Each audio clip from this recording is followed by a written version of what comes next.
Chapter 129. When night fell, the spring rain, which had lasted for several hours, finally stopped. When Su Rui returned to the dormitory from the study, Su Wn had already fallen asleep. Perhaps it was because his performance on the wedding day was too fierce, causing a certain Wang Ye to be vegetarian these days. General Su felt unhappy, but his wife did not cooperate. Forcing it would destroy the relationship between husband and wife. Su Rui sat on the bed and looked at Su Wan, who was sleeping soundly. His gaze stopped on her rosy lips for a few seconds. Su Rui narrowed his eyes and suddenly leaned over to kiss Su Wan's lips. Then, he quickly lifted his face. "All right, not giving meat to eat, drinking some soup is also very good." On the spring night after the rain, Su Wan slept very peacefully, while a certain Wang Ye, who was bursting with energy, tossed and turned the whole night. One moment he would ravage his wife's little mouth, the next moment he would secretly touch his wife's smooth and tender skin. In short, a certain person was entertaining himself, leaving a bunch of small strawberries on Su Wan's body. He really was quite strenuous. The next morning, when Su Wan opened her eyes, she found that her mouth was numb. She frowned and touched her somewhat swollen lips with her fingertips. Her complexion immediately became colorful. As a legal husband and wife, Su Wan actually did not mind properly fulfilling the duties of husband and wife, but General Su was really unreliable in this aspect. Once he did it, he completely disregarded Su Wan's feelings. In short, a certain person's skills in bed needed to be honed and some fierce and intense exercises must be stopped in moderation. Su Wan rubbed her lips and turned to look at the man who was sleeping soundly beside her. She secretly grinded her teeth. "Su Rui, have you been too idle recently?" A certain person who was pretending to be asleep. Seeing that Su Rui continued to pretend to be asleep, Su Wan didn't bother with him and continued to mind her own business. "If you really have enough energy and nowhere to vent, then you should do more meaningful things. For example, help Chen Qingyao find an imperial family's fiancé. I think it's time for her to get married." Hearing Su Wan talk about proper business, Su Rui finally slowly opened his eyes. "I've already chosen the candidate. Since you think the time is ripe, I'll let him go to Marquis Qingchuan Fu to propose marriage." "Oh, willing to wake up?" Su Wan turned her head, leaned sideways and glanced at Su Rui. "Beloved concubine, wife." Su Rui widened his eyes and put on a pitiful expression to look at Su Wan. This expression somehow made Su Wan think of Su Xiaosu. "General Su, acting cute is shameful." "Humph." Su Wan coldly snorted at Su Rui and then turned around, minding her own business and putting on her coat. "I'll help you put it on." Su Rui, who was behind her, had always been quick. Seeing that Su Wan wanted to change clothes, he immediately snatched the coat from Su Wan's hands. General Su would never miss such an opportunity to touch his wife in broad daylight. "General Su, you're really, really done." At the end of the third month, Henan Wang's heir apparent, Qin Xiong, brought a matchmaker and personally went to Marquis Qingchuan Fu to propose marriage to Chen Jiao's second young miss, Chen Qingyao. To Marquis Qingchuan Fu that had been depressed for many days, this was undoubtedly an extremely joyous occasion. On that day, Shen Che held a banquet to keep Qin Xiong in the Fu for dinner before leaving. As for Madame Yu, she was naturally very satisfied with the handsome and extraordinary heir of the King of Henan. This marriage made her grin so wide that she was unable to close her mouth. And as the person involved, Chen Qingyao, although she was a black-bellied, scheming little lowly, in terms of feelings, she was a blank. The young Chen Qingyao always felt that she was living in Chen Qingjin's shadow. She even thought that if Chen Qingjin had a beloved man in the future, she would definitely snatch him over by hook or by crook. This way, she would feel happy. But now, Chen Qingjin had clearly been given the cold shoulder by her father. In the aristocratic circle of the imperial capital, her reputation was also swept to the ground. Like this, she was no longer the daughter of Chen Fu that she needed to secretly envy and be jealous of. Actually, the Chen Qingyao at this time was a bit confused. Regarding Qin Xiong, she couldn't say that she hated him nor did she like him that much. But at Chen Jiao's banquet, seeing Chen Qingjin staring at her with that secretly fierce and envious gaze, Chen Qingyao's mood immediately became refreshed. As long as she could make Chen Qingjin unhappy, she would really be happy. So the female lead and supporting female are really creatures that love and kill each other. On this day, Marquis Qingchuan Fu's banquet continued until late at night. At the end of the song, people dispersed and somewhat wearily returned to their boudoir. Chen Qingjin dismissed the servant girls at her side and smashed everything that could be smashed in the room. She was unwilling. Why should people like Su Wan and Chen Qingyaro be able to obtain happiness in this lifetime? Based on what? Chen Qingjin, who was almost overwhelmed by the anger and unwillingness at the bottom of her heart, had a malevolent look in her eyes. She firmly bit her lips. She will definitely not let Chen Qingyaro have an easy time, absolutely not. If you want to destroy it, you must first make it crazy. Chen Qingjin, who had already sunk into madness, had long disregarded the suspicion and jealousy she had towards the other servant girls at her side. She still used the method she used to deal with Su Wan last time. She used her own name to send a letter to Qin Ting and used Qin Xiong's name to ask Chen Qingyaro to go out and meet. The room where the two people met had long been properly arranged by Chen Qingjin. She had prepared a strong aphrodisiac. This time, Chen Qingjin had been hiding in the dark and quietly observing. She wanted to see Chen Qingyaro's end with her own eyes. But unfortunately, the script did not play out according to Chen Qingjin's expectations. When the appointed time arrived, the person who came to the appointment changed from Qin Ting to Qin Yu. How could it be the Second Highness? Seeing Qin Yu step into the room that she had designed with her own eyes, Chen Qingjin was about to go out to stop him. At this time, Chen Qingyaro had already arrived. Seeing the brightly dressed Chen Qingyaro, Chen Qingjin's raised footsteps paused. As long as she could destroy Chen Qingyaro's marriage, what did it matter who that man was? She wouldn't care. Living again, what else could she care about and lose? Seeing the two people enter the room with her own eyes, Chen Qingyaro's heart gradually relaxed. She actually also used Chen Qingyaro's name to invite Qin Xiong, but the time was a bit later. Although this scheme was clumsy, it could produce immediate results. Chen Qingjin really wanted to see what kind of expression Chen Qingyaro's face would have when Qin Xiong ran into her scandal. Bang! Just as Chen Qingjin was inwardly proud of herself, the door of the room was suddenly knocked open from the inside. Chen Qingjin, who was hiding in the dark, stared blankly. The moment she raised her eyes, she saw Qin Yu with an unkind expression rushing out. This man. Gazing at the direction that Qin Yu left, Chen Qingjin's heart was somewhat complicated at this time. She had been betrayed by Qin Ting. In her heart, all men in the world were heartless people who were easily bewitched by beauty. She didn't expect that in front of beauty, Qin Yu could brush his body and leave.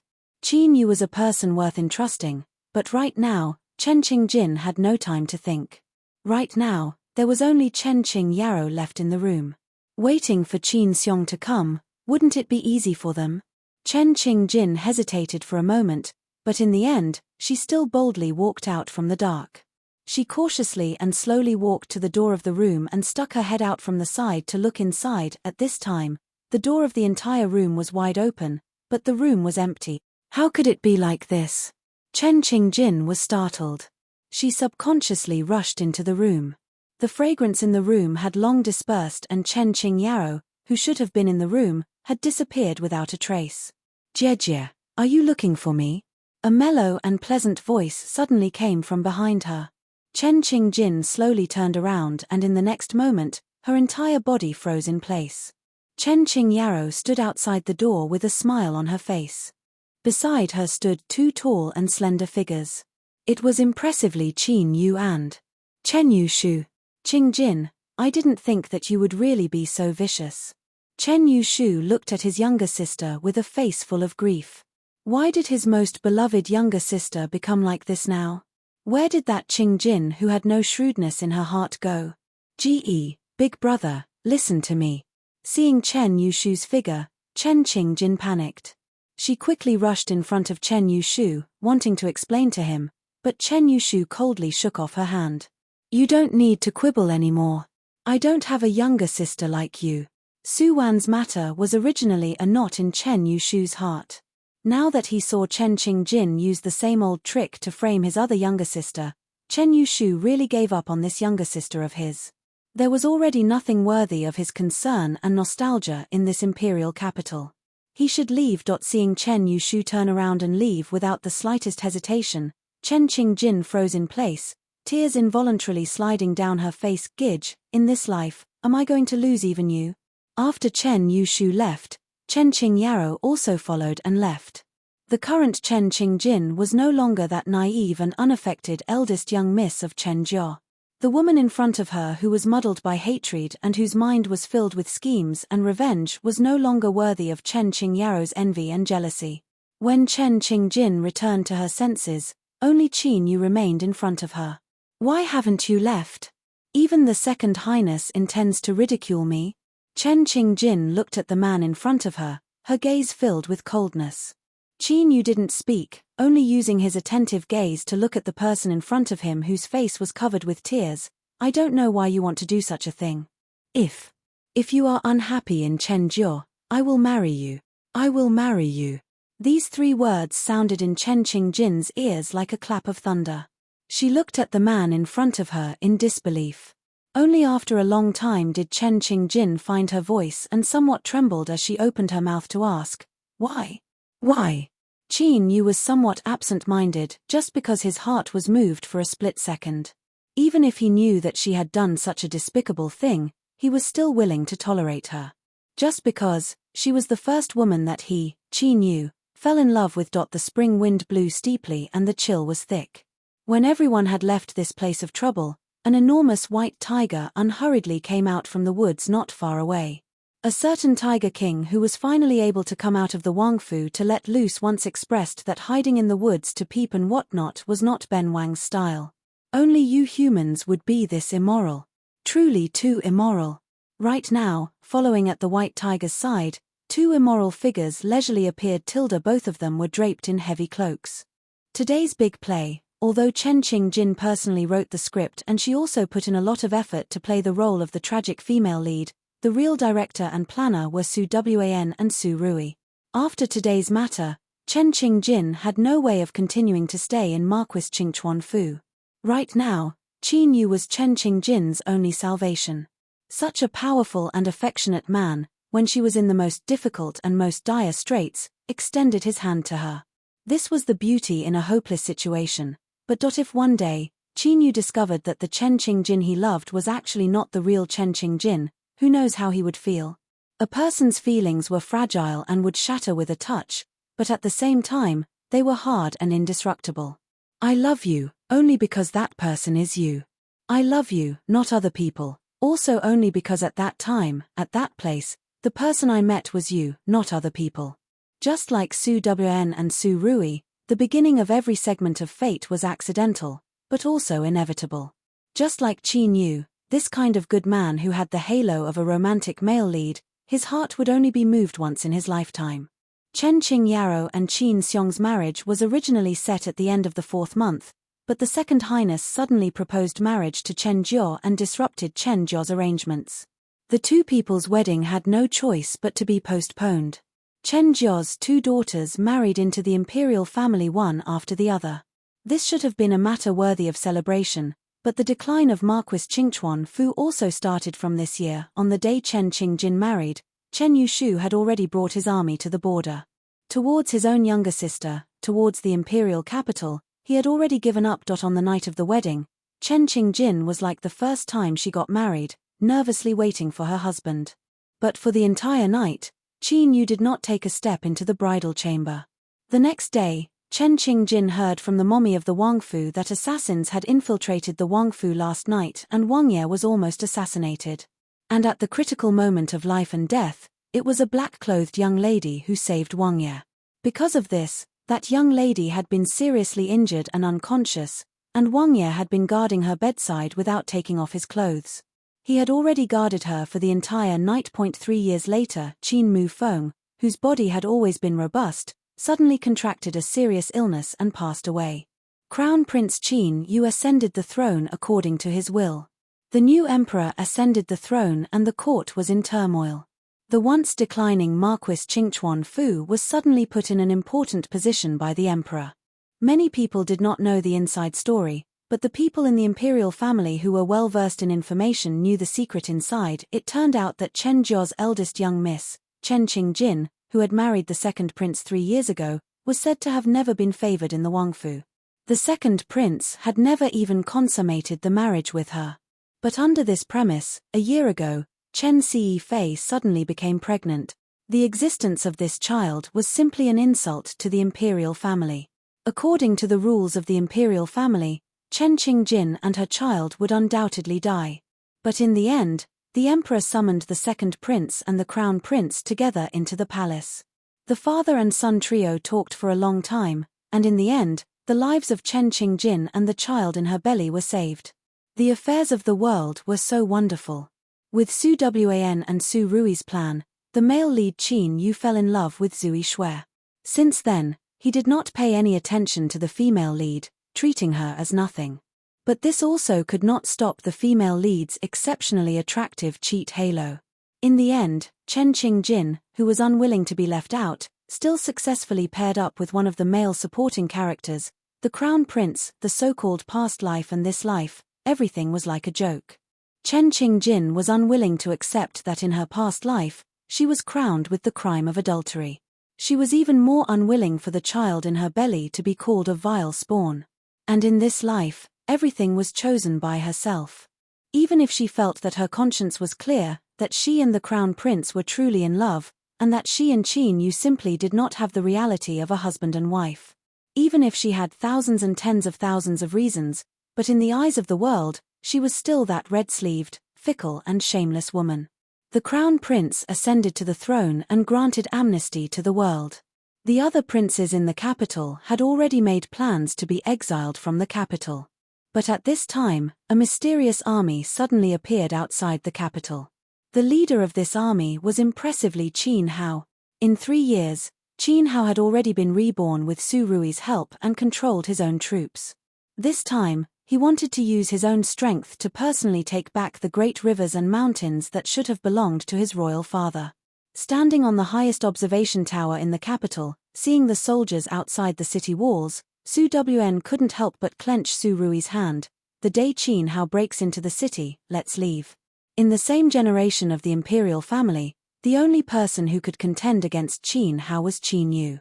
And now, because of Zui Shui's relationship, Qin Yu had already formed an alliance with Su Rui and secretly reached an agreement with Qin Hao. Therefore, when Qin Hao's army attacked the capital, the day of the new emperor being abolished was just around the corner. Once the new emperor died, Chen Qingjin would lose her hard-won true love. Then, Su Wan's mission this time would also be perfectly completed. Hearing Su Wan's words, Su Rui couldn't help but hold Su Wan's hand, then he coughed and whispered in Su Wan's ear, that, "Recently I've read a lot of books. Before leaving, I'll accompany you to bathe again, okay? This time, I absolutely won't hurt you." Su Wan, glancing at Su Rui, Su Wan couldn't help but pinch his palm. "This is what you said, you can't act recklessly again." As a result, many days later, when blood flowed like a river in the capital, Jin Qin Wang Fu's heavily guarded inner courtyard, which was like a paradise, was instead a scene of boundless spring. Stop, I can't take it anymore, I'm going to die. What happened to the promised improvement in skills? What happened to the promised not to get hurt? In the dense mist, Su Rui's eyes were gloomy and Su Wan's voice was still hoarse from shouting. She knew it would be this result. But seeing that he endured for so long, even if it was more painful, she wouldn't refuse him at this time. In the dead of night, when Su Rui finally kissed the corner of Su Wan's lips with satisfaction, Su Wan weakly smiled at him. Only then did she contact headquarters in her heart, preparing to withdraw from the mission. Chapter 130. After Su Wan opened her eyes in the executor's warehouse, the pain that felt like she was run over by a car finally disappeared. She stood up and moved her body. For the first time, Su Wan felt that her body was also great. Cough. A certain someone who was completely ignored coughed a few times. Su Wan just noticed that Yi Xin had been standing not far away and staring at her. "Do you need something?" Su Wan looked up at Yi Xin's face and asked with a cold expression.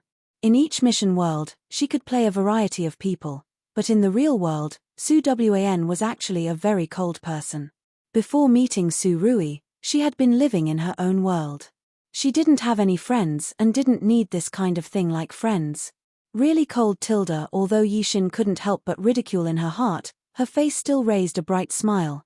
This year's cross-department test, I will bring you and Ding Jujia to participate together. Ding Jujia. Su Wan heard this name and frowned slightly. She didn't have any friends in the lost space, but Su Wan still had an impression of the few people in her department who were similar to her in rank. Ding Jujia had a lowly face, but she had a devilish figure that made others envious. That fellow was a proper snake and scorpion beauty, specialized in trapping the male lead for 100 years. Actually, Su Wan was still very optimistic about Ding Jujia's business ability, but she just couldn't stand that fellow's problem of being smitten when she saw a handsome guy. It must be known that there were many departments in the lost time space. Everyone had first-hand information about their competitors.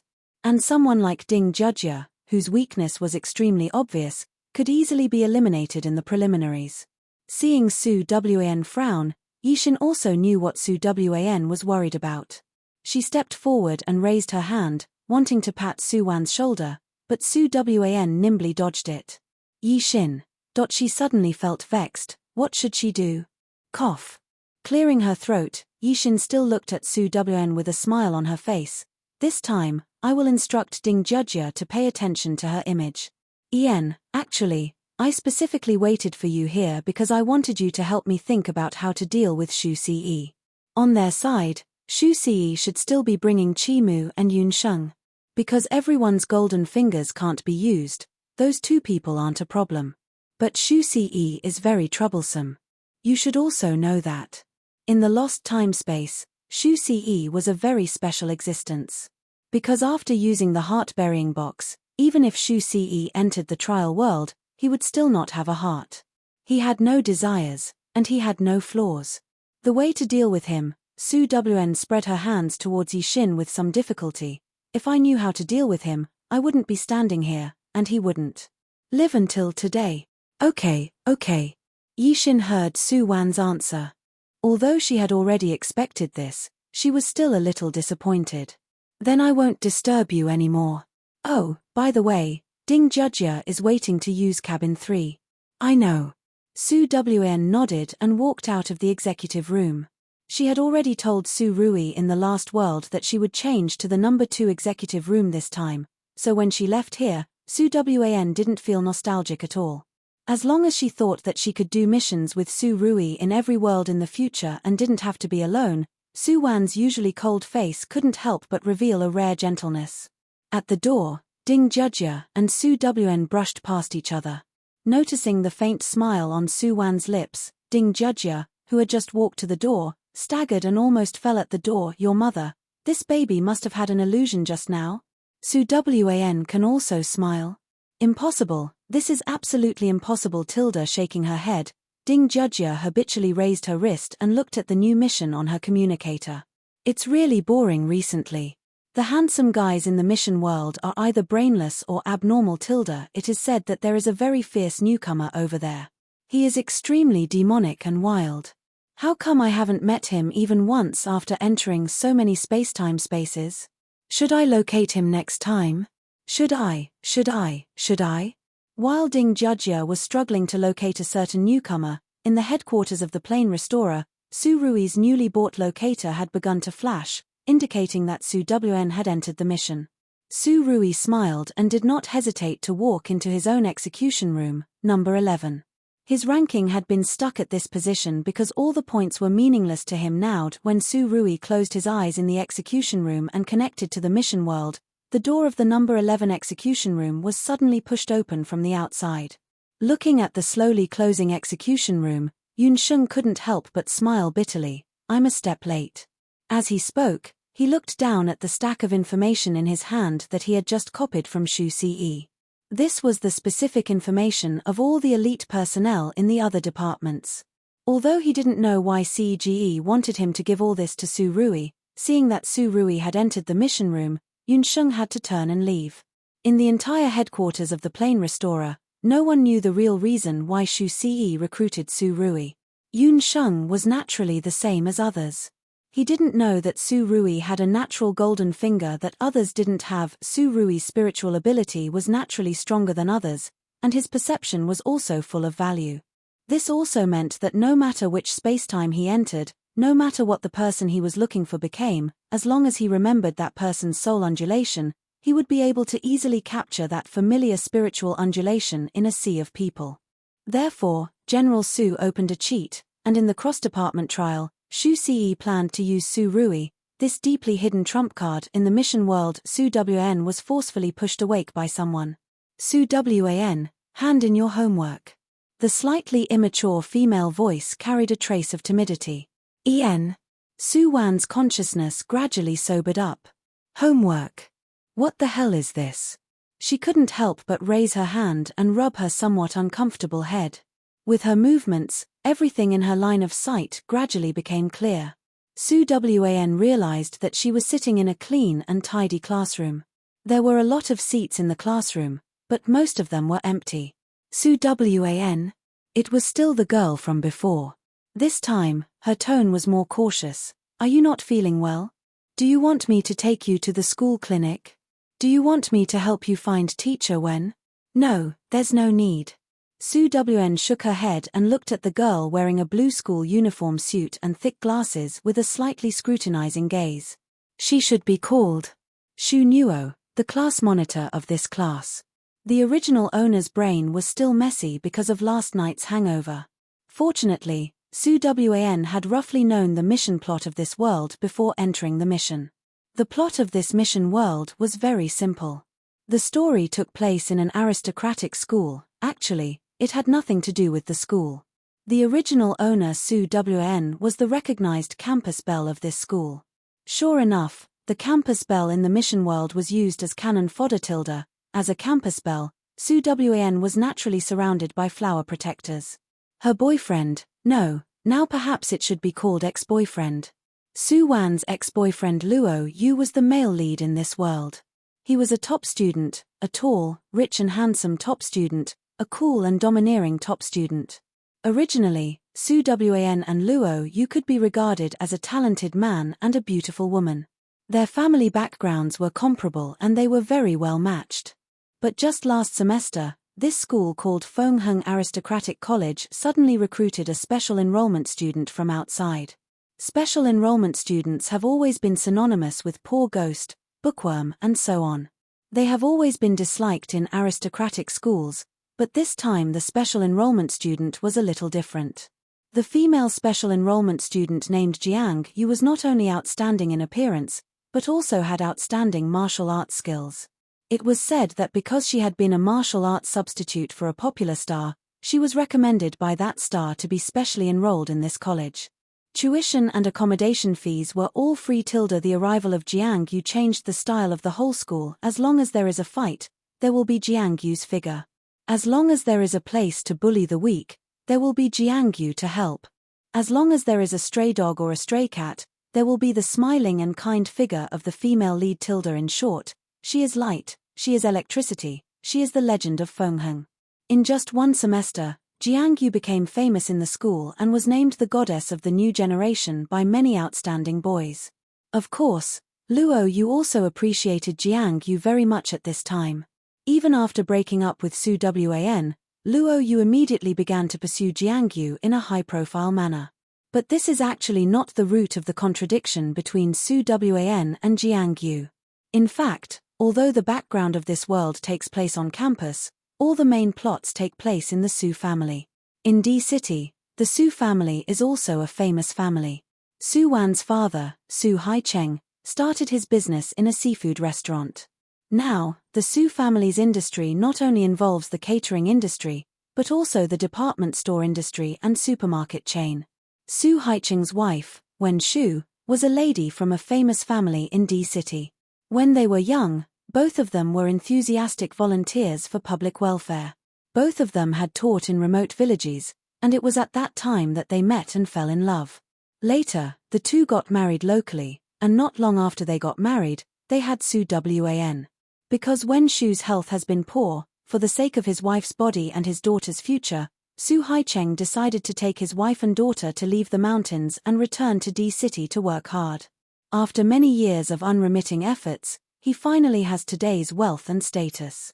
Because the couple only have one daughter, Su Wn, in the past 10 years, the two have overly spoiled their daughter, which has also led to a lot of small problems in the original owner, delicate, willful, princess syndrome.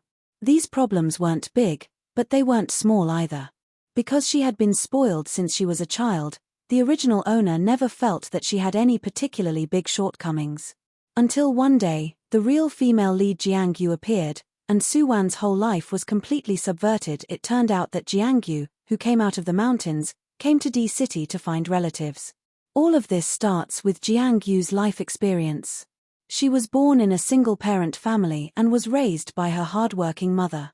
When Jiang Yu was 8 years old, in order to let her have a school, Jiang Yu's mother, Zhao Mai, took her to the small county town. The mother and daughter rented a leaky bungalow. Zhao Mai had to work 5 jobs a day from morning to night to afford Jiang Yu's expenses in school and the living expenses of 2 people. After years of accumulation, Zhao Mai's body finally collapsed. At this time, Jiang Yu was already 17 years old. In fact, during the 9 years that Jiang Yu lived in the county town, she often sneaked out to pick up garbage and sell it for money. It was also at that time that Jiang Yu met the brothers Xiao Qi and Xiao Yuni.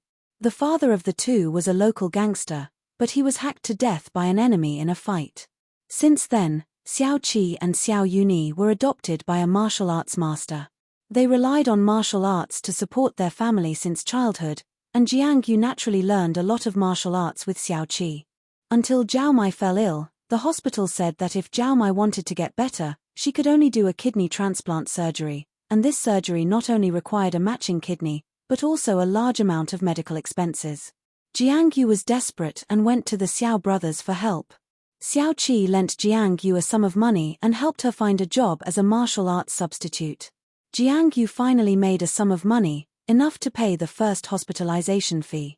At this time, the hospital suddenly informed Jiang Yu that her blood type did not match Zhao Mai's, so she could not exchange her kidney to Zhao Mai. At this time, Zhao Mai, who was already dying, finally cried and told Jiang Yu the truth of the matter. It turned out that Jiang Yu was not her biological daughter. In the clinic in the mountains, Zhao Mai and Wen Shu gave birth to children on the same day, and both of them gave birth to daughters. At that time, because Wen Shu was weak, she fainted after giving birth. Zhao Mai took advantage of the absence of the midwife to exchange the 2 girls. At that time, she was really selfish. Her husband had just died. She was afraid that she could not support her daughter, so she was possessed for a while. 2 months later, Zhao Mai regretted it, but Su Haicheng's family had already moved away. Zhao Mai has always felt that she owed Jiang Yu for more than 10 years. She tried her best to give her the best, but unfortunately, in the end, her body collapsed first. Zhao Mai did not survive the surgery after all, and she left some clues and a photo, instructing Jiang Yu to go to D-City to find her biological parents, and also to help take care of Zhao Mai's biological daughter. Jiang Yu set foot in D-City with her adoptive mother's wish and determination to find her relatives, and after some twists and turns, she finally found her biological parents. Just overnight, Jiang Yu changed from a village girl to the eldest daughter of the Su family, and Su Wn also fell from heaven to hell overnight. Although the Su couple resented Zhao Mai from the bottom of their hearts, the children were innocent. They had also given too much affection to Su Wn over the years, so in the end, the couple did not let Su Wn leave the Su family, but let her and Jiang Yu be sisters. From a genuine miss to a dependent, the gap in Su Wan's heart can be imagined. Depressed, she began to drink and began to skip classes. After a long time, the feelings between her and Luo Yu became weaker and weaker. When Su Wn came back to her senses and wanted to save it, Luo Yu had been moved by the strong and brave Jiang Yu, and did not hesitate to break up with Su Wn and began to pursue Jiang Yu. Chapter 131. The early morning sun shone through the clean and bright floor-to-ceiling windows of the classroom, making people unable to open their eyes. Not all the students in the classroom of grade 2 and 3 had arrived yet. Looking at the unfamiliar yet familiar tender faces around her, Su Wn opened the school bag on her seat. Other than a few brand new teaching materials, there wasn't even a pen inside. So what homework? How could that kind of thing exist? I didn't bring homework. Su Wn emptied her school bag, and then brought the deflated school bag in front of Shunuo and shook it hard in front of her eyes. Ah, it's okay, it's okay. Shunuo didn't expect Su Wan to talk to herself so kindly. In recent days, Su Wan's whole person seemed to have eaten gunpowder. Whoever talked to her would be shot. Shunuo waved her hand at Su Wan and turned to leave. Just when she turned around, she seemed to suddenly think of something and hesitantly stopped. She looked at Su Wan with a hesitant face. Su Wan, that. Your complexion is very bad. If you're really not feeling well, I'd better take you to the school's clinic, okay? To be honest, Su Wan's current appearance does look pretty bad. Last night, the original owner of the body drank beer the whole night. In the morning, she came to class in a daze with dark circles under her eyes and a wrinkled school uniform. The first thing she did when she sat in her seat was to sleep. In this state, it would be strange if the complexion on her face looked good.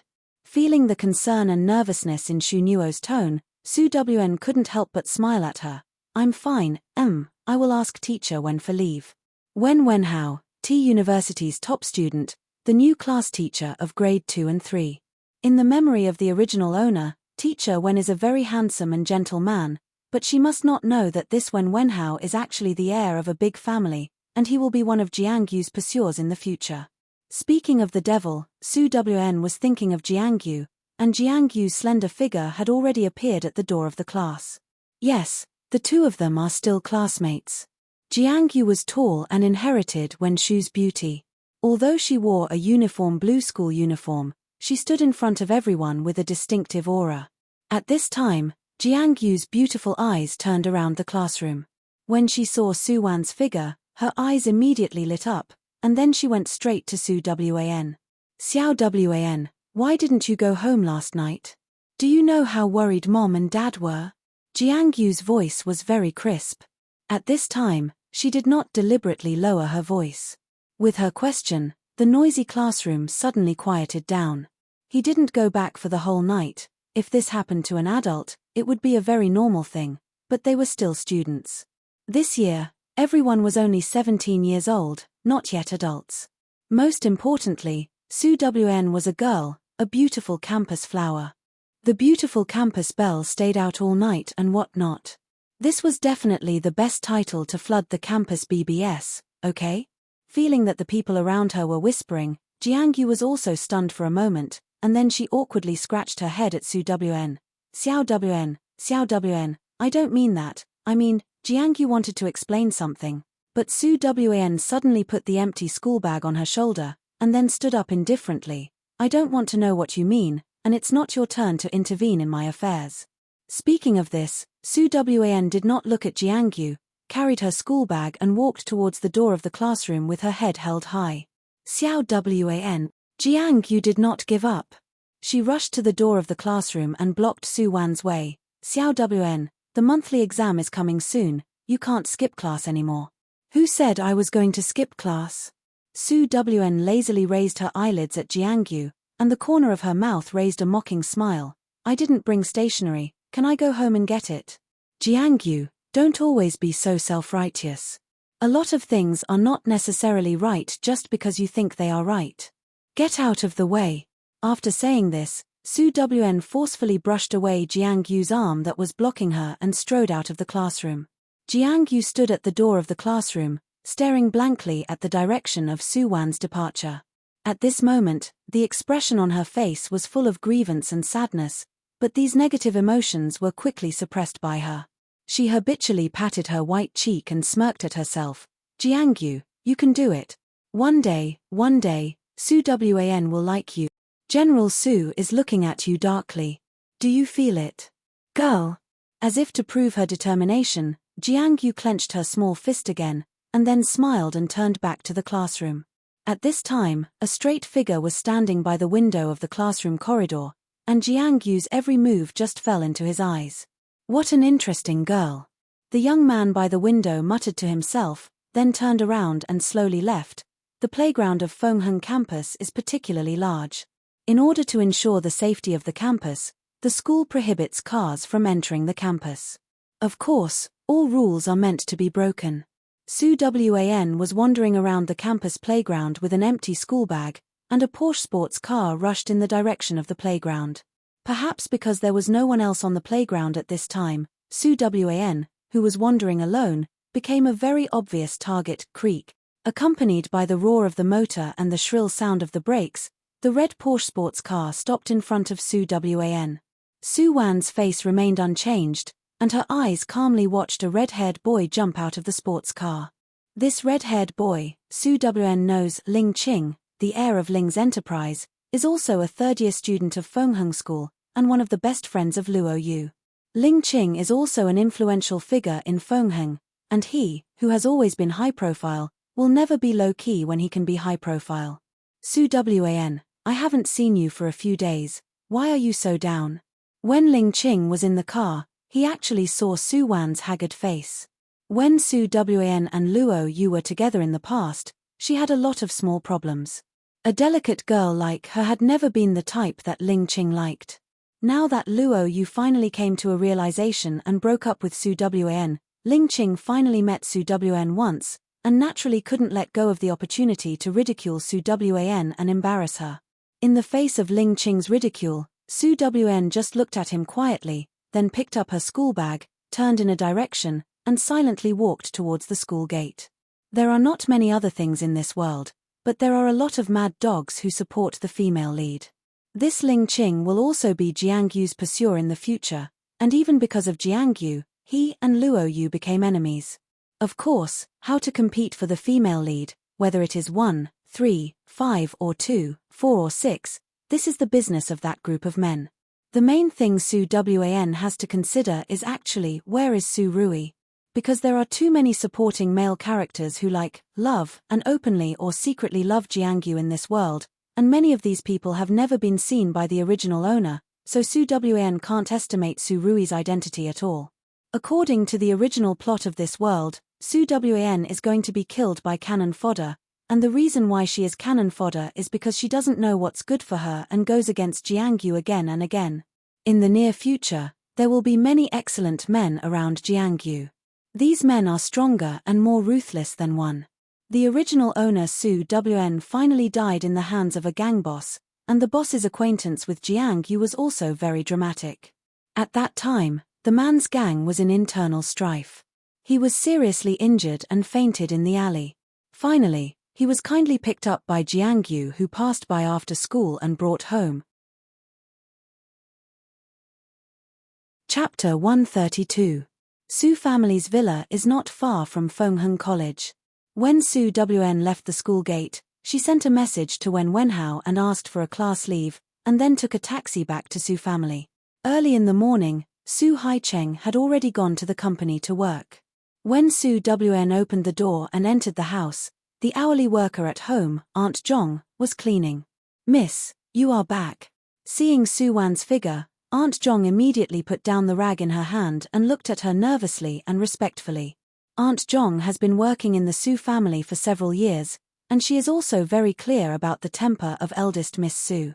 Especially after the appearance of Jiangyu, the real eldest Miss, Su Wan's temper is getting worse day by day. Children at this age are actually rebellious and chunibya. Like the original owner, she suddenly changed from a princess to a Cinderella, and the gap in her heart can be imagined. Just like every naughty and rebellious brat, they don't really want to dominate. Perhaps, they just want to get a little more attention from others. Su Wan was originally the princess of this family. She had no worries about food and clothing and had unlimited love from her parents. Since Jiangyu appeared, because the Su couple felt that they owed their biological daughter, they subconsciously wanted to double their kindness to Jiangyu, and Jiangyu was particularly considerate and sensible, so the feelings of the family of three rose sharply. The original owner felt that she was neglected and abandoned, which was also inevitable.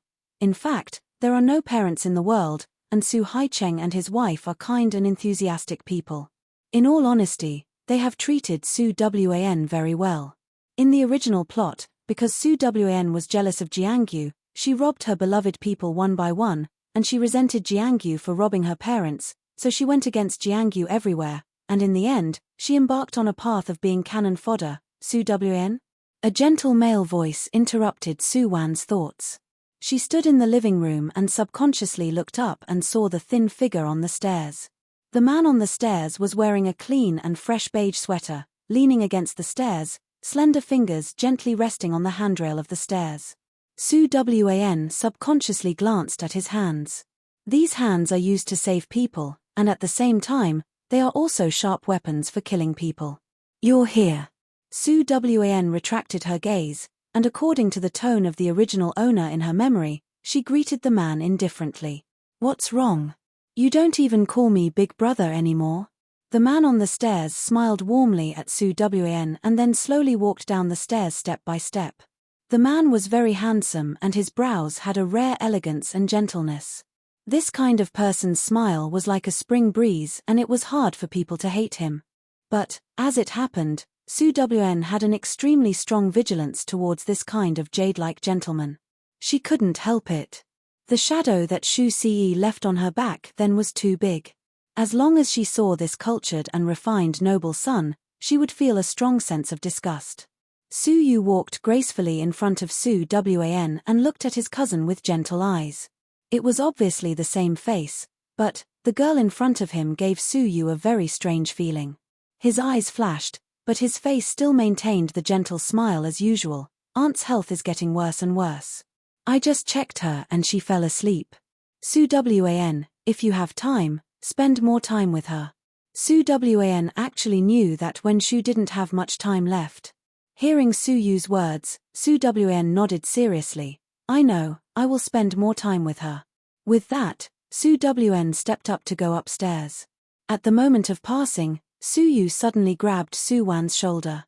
Su Wan frowned in pain and turned to look at Su Yu with a cold face. What are you doing? There's something on your shoulder. Su Yu smiled at Su Wan, and then raised his hands without a trace, looking innocent. Su Wan didn't say anything and carried her school bag back to her bedroom on the second floor. As soon as she entered the door, Su Wan immediately leaned against the door with a pale face. She pulled open her school uniform and tilted her head to check her shoulder. At this time, her white shoulder had left a slender finger mark, and the red mark was particularly conspicuous.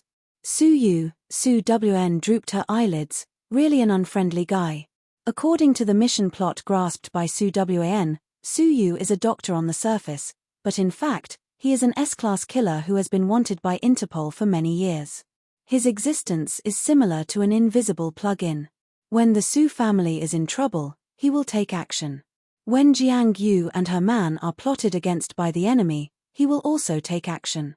Just now, the two people only met face to face, but it was obvious that Su Yu, who had the keen intuition of a super killer, had doubts about himself, and he had no scruples and directly made a move. This was a test, but also a warning. After rearranging her clothes, Su Wan no longer thought about Su Yu, but found her stationery and other learning tools on the messy desk according to the memory of the original owner. After packing everything, Su Wan turned and went downstairs. Outside the villa, a black Lexus was parked quietly outside the door.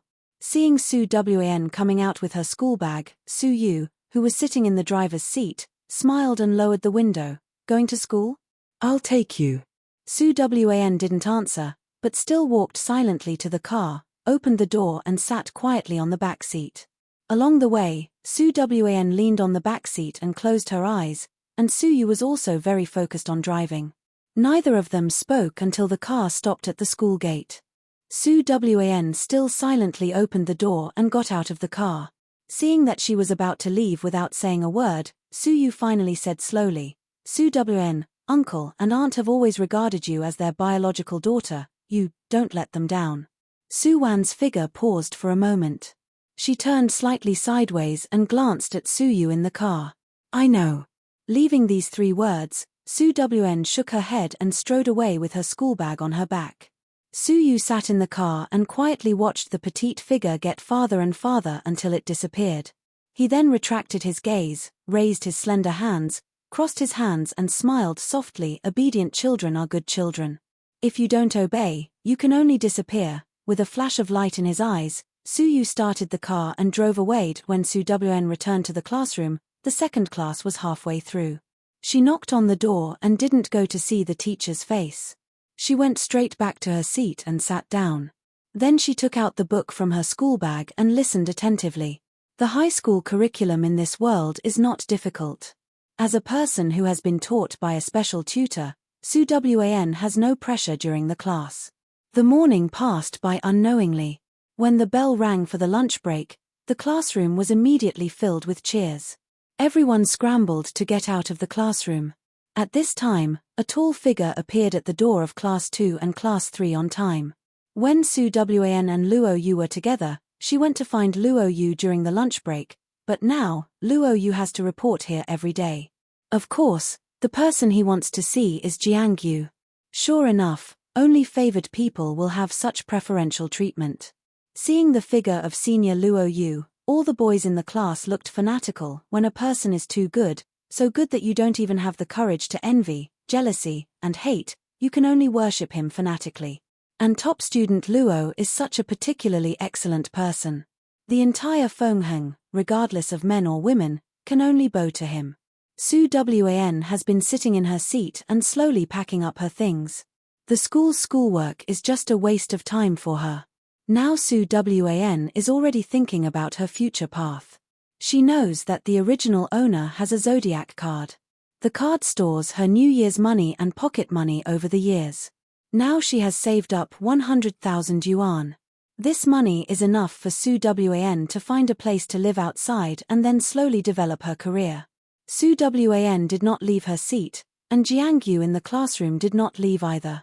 When everyone else left, only Luo Yu's figure was left at the door. Luo Yu was very tall and had a good figure. He was naturally dazzling when he stood there. After being watched by people passing by in the corridor for a while, Luo Yu frowned slightly and simply walked directly to the classroom, looking at Jiang Yu from afar. Jiang Yu, let's go. Hearing Luo Yu's words, Jiang Yu's eyes turned, smiled and came to Su Wan's desk, looked at her sideways with a smile. Xiao Wn, let's go eat together. Jiang Yu knows that Su Wan likes Luo Yu, so, even if Luo Yu is a particularly excellent person, he is also the person her sister likes, and she can't snatch his love. Obviously, Jiang Yu still wants to bring Luo Yu and Su Wan back together, but she seems to have forgotten that there is a word in this world called the more you help, the busier you become. Sure enough, when Luo Yu heard Jiang Yu's words, his slender eyes subconsciously fell on Su Wan's face, and his eyes revealed a trace of coldness without concealing it. In Luo Yu's heart, Jiang Yu has always been so warm and kind, but she is too kind to see Su Wan's malice towards her at all. I have an appointment. Su Wan finally packed up her things and slowly looked up at Jiang Yu and Luo Yu. Seeing that Jiang Yu still wanted to say something, Su Wan added in a cold tone, also, don't always put me and this guy together in the future. I am not very familiar with him. Please let me go. As she spoke, Su Wan stood up, bypassed Luo Yu's side and walked out quickly. Xiao Wan, Jiang Yu yelled again behind her. Seeing Su Wan's footsteps kept leaving, Jiang Yu's face was anxious, and she lifted her foot to chase after her. As a result, she was pulled by Luo Yu next to her. What are you pulling me for? Jiang Yu anxiously wanted to break free from Luo Yu's grip. She doesn't want to appreciate your kindness at all. Why do you want to ask for trouble? Luo Yu looked at the stubborn Jiang Yu in front of him, and his heart was a little distressed for her. She worked so hard to get Su Wan's approval, but what about the other party? That woman doesn't know what's good for her. Seeing that Luo Yu's face was full of coldness when he mentioned Su Wan, Jiang Yu couldn't help but bite her lip. Xiao Wan is also very kind, she just has a misunderstanding about me, and it will get better once the misunderstanding is eliminated. Luo Yu, don't always target her, in fact, Xiao Wan, she really likes you. Speaking of this, Jiang Yu's tone was a bit complicated. In fact, she also appreciated Luo Yu, such an excellent and elegant boy, but whenever Jiang Yu remembered Su Wan's soulless appearance after being lovelorn, she forced herself not to have a little delusion towards Luo Yu. She likes me? What about you? You don't like me? Luo Yu was startled when he heard Jiang Yu's words, and then he suddenly leaned over, and his tall body instantly pressed the slender Jiangyu against the desk at the side. Looking at the handsome face that was getting closer and closer, Jiangyu's heartbeat accelerated uncontrollably. Jiangyu's face turned red, and her tone involuntarily became urgent. I didn't. No. Then why are you blushing? Luo Yu looked at Jiangyu's flushed face because of shyness, and couldn't help but get closer. His long eyelashes were about to touch Jiangyu's cheek. At this time, a weak female voice suddenly sounded outside the classroom. Jiangyu, there are 2 people looking for you at the school gate, they said. They are your friend. Shunuo stood outside the classroom with an embarrassed face. She didn't expect to see such a scene.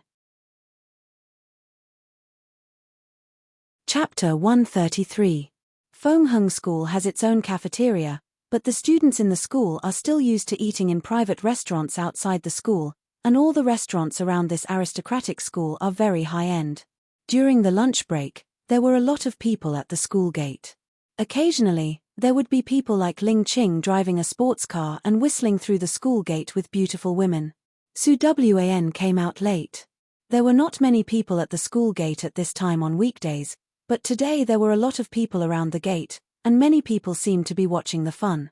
For this kind of gossip, both the original owner and Su Wan were not very enthusiastic.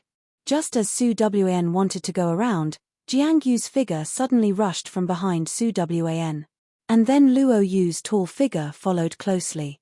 When passing by Su Wan, Luo Yu couldn't help but stare at Su Wan. Su Wan, who did I provoke? Secretly curling her lips, Su Wan still couldn't help but look up at the direction of Jiangyu's departure. It was this glance that immediately made Su Wan stunned.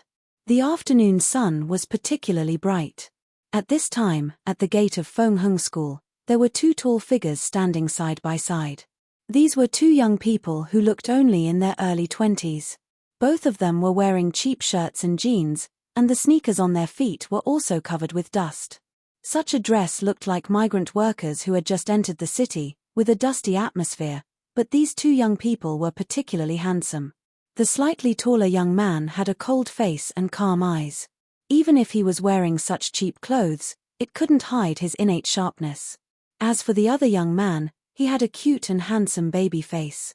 His clear eyes were blinking curiously. That adorable expression of his was enough to kill a lot of people. They didn't know when the 2 people came, but it was obvious that they had been watched for a long time, and they didn't seem to be aware of it. Most of the girls surrounding them were Fengheng's girls. Although these 2 handsome guys were dressed a little shabby, it didn't affect their beauty at all. There were also many beautiful girls with X-ray eyes who had read countless men, and they keenly observed the excellent figures under their thin shirts, 8 abdominal muscles, mermaid line, and so on. Aya, so sexy and seductive. Xiao Qi. Xiao Yuni. Jiangyu, who hurried to the door, suddenly shouted excitedly, and then she bent over, panting heavily, and looked at the 2 who were surrounded with a bright smile. Jiangyu.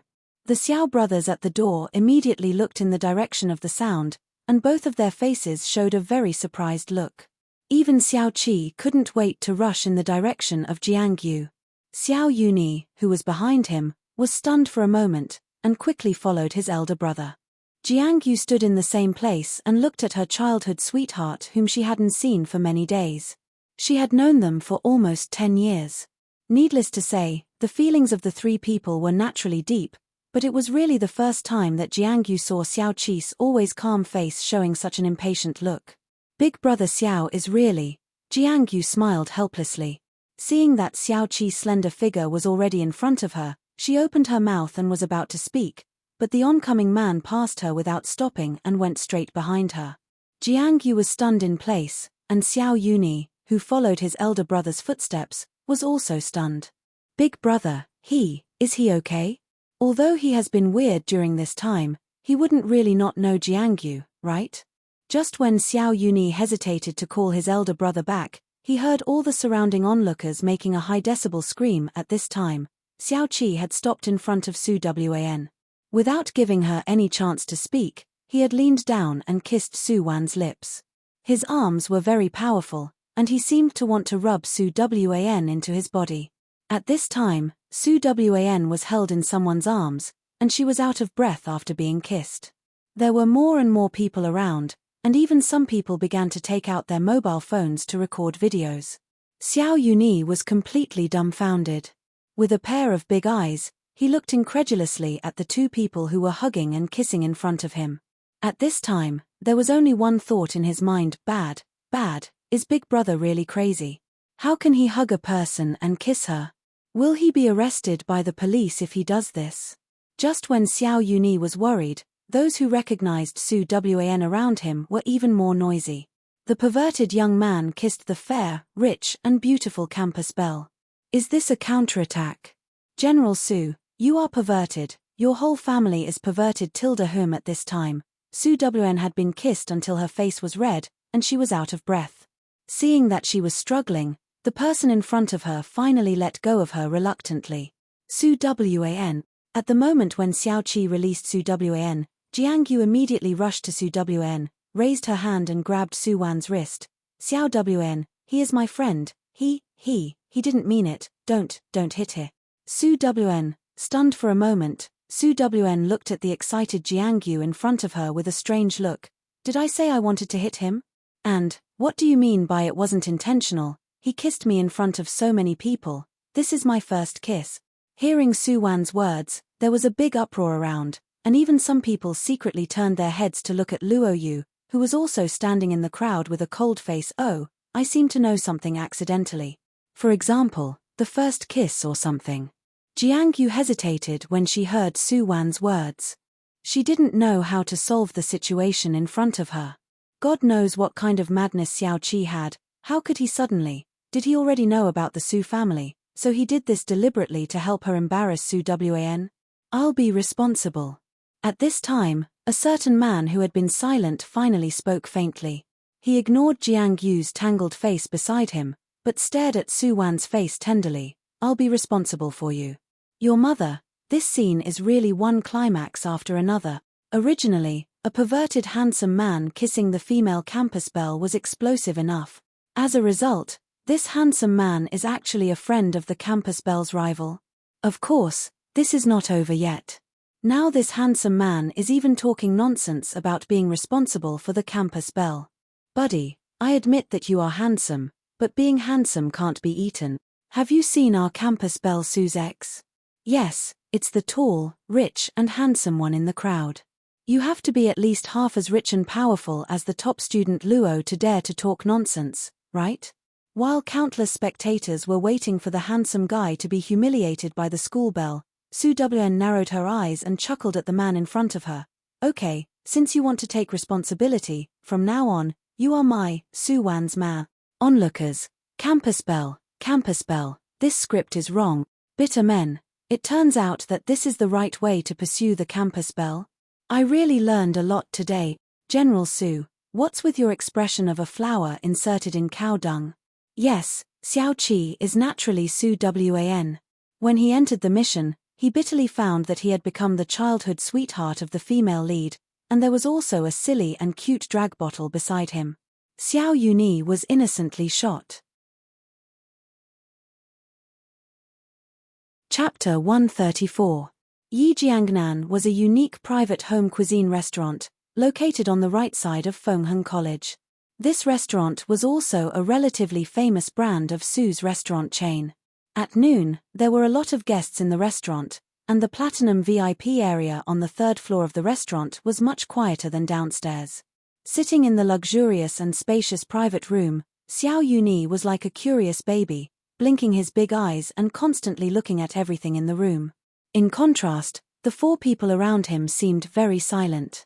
Su Wan and Su Rui sat together, while Jiangyu sat on her right, and Luo Yu, who had a cold face, was on the other side of Jiangyu. Su Wan was also speechless about this pair of male and female leads. They went out to have a meal, and they also shamelessly want to be a high-degree light bulb. What's wrong with this? Isn't it good to play with your ambiguity at school? Miss Su. The manager of the restaurant was a middle-aged fat man. When he learned that Su Wan and Jiangyu came with their friends, he immediately came to entertain them in person.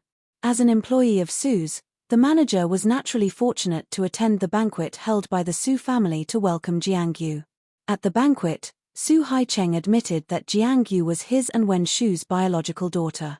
Of course, in order to take care of Su Wan's feelings, he did not tell Su Wan's life experience, only saying that Jiang Yu was their eldest daughter who was lost many years ago. Some people didn't believe this statement at first. Everyone thought that this girl was probably Su Haicheng's illegitimate daughter outside, but when everyone saw Jiang Yu, who looked very similar to Wen Shu, everyone began to believe Su Haicheng's words. At this time, when everyone had just sat down, the restaurant manager rushed over for the first time. As soon as he entered the door, he greeted Jiang Yu and Su Wan enthusiastically. Seeing Luo Yu next to Jiang Yu, the manager's small eyes narrowed, and the smile on his face became more brilliant. It turns out that young Master Luo is also here. Today, our restaurant just has a batch of the freshest matsu take that has just arrived by air. Young Master Luo, would you like to try it? Luo Yu's family was very prominent, and the Su family usually had to look at their face, so the restaurant manager would flatter Luo Yu so much at this time. Cough. Su Wan coughed and closed the menu in her hand. Today is my treat, Manager Wang. Don't you see that my boyfriend is hungry? Manager Wang, isn't young Master Luo the boyfriend of Miss Su? Forgive me for not being informed, I still don't know that their Miss Su had been dumped by young Master Luo a few days ago. However, Manager Wang was a business elite after all. He turned his gaze and saw Su Rui next to Su Wan. Don't look at this young man's poor attire. His imposing manner was there. As long as one had some insight, they could see that he was definitely not an ordinary person. This young master must be the distinguished guest of Miss Su. I'm Wang Luo. Wang Luo quickly walked to Su Rui's side and smiled brightly at him. Her small eyes were about to narrow into a line. How should I address you, young master? Just order whatever you want. We have everything here. As the saying goes, one does not slap a smiling face. This Wang Luo was also a troublemaker, and no one could find any fault with him. Su Rui came with Xiao Yuni all the way, and he was really a little hungry now. Yuni, what do you want to eat? Turning his head to look at his younger brother who was a burden, Su Rui asked faintly. Xiao Yuni blinked his big eyes and looked at the dazzling array of dishes, but in his eyes, it was a completely unknown menu. He shook his head innocently. Big brother, I don't know. Forgive me for not entering such a high-end restaurant since I was a child. I don't know what to eat at all. Big brother, please help then let me order for you. Su Rui also remembered at this moment that the identity of the Xiao brothers was estimated to have never entered such a high-end restaurant. He raised his hand and took the menu on the side and casually flipped through it. The dishes seemed to be good. He casually ordered 2 of Su Wan's favorites, and then thought of his brother's foodie nature. Su Rui couldn't help but order a few more plates. After ordering the dishes, Su Rui habitually turned his head and looked at Su Wan with a gentle face. What else do you want to eat? Do you want to drink? There are classes in the afternoon, we can't drink. Without waiting for Su Wan to answer, Jiang Yu on the side had already answered first. Su Rui's face sank. Talkative light bulbs and what not were the most annoying. Su Wan shrugged helplessly and gestured to Su Rui to be patient.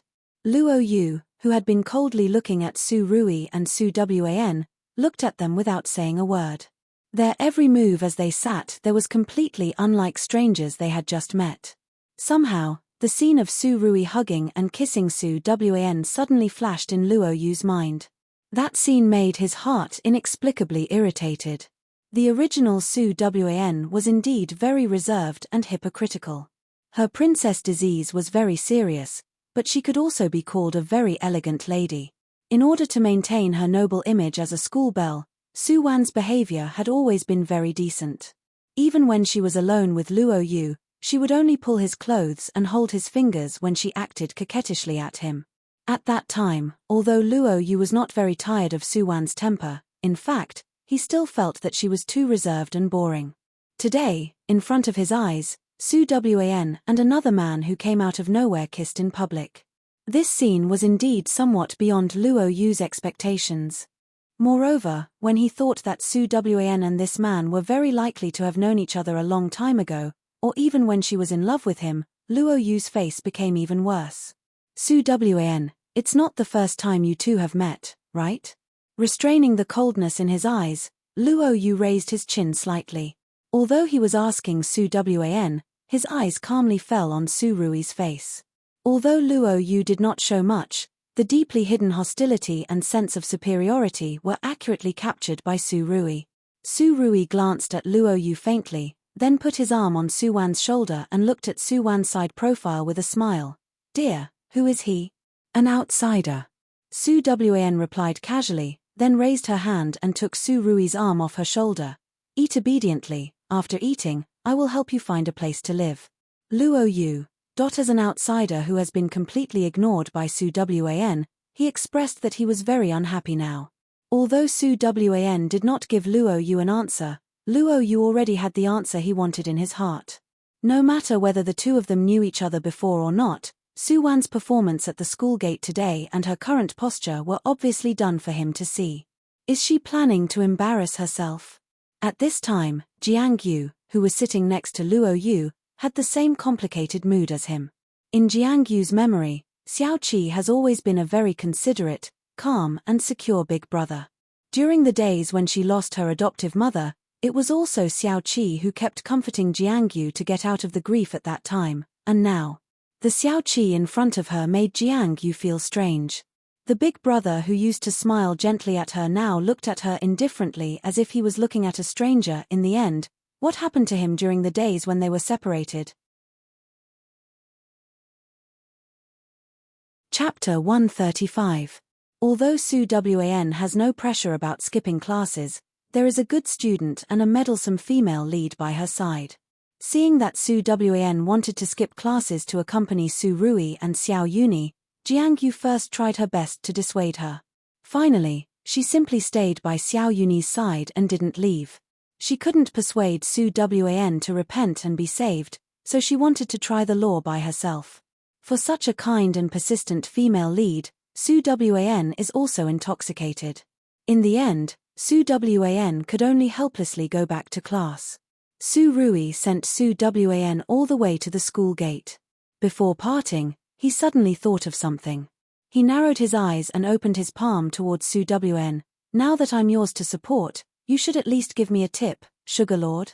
General Su, you are naughty again. Brother Xiao? Jiang Yu on the side widened her eyes and looked at Su Rui incredulously.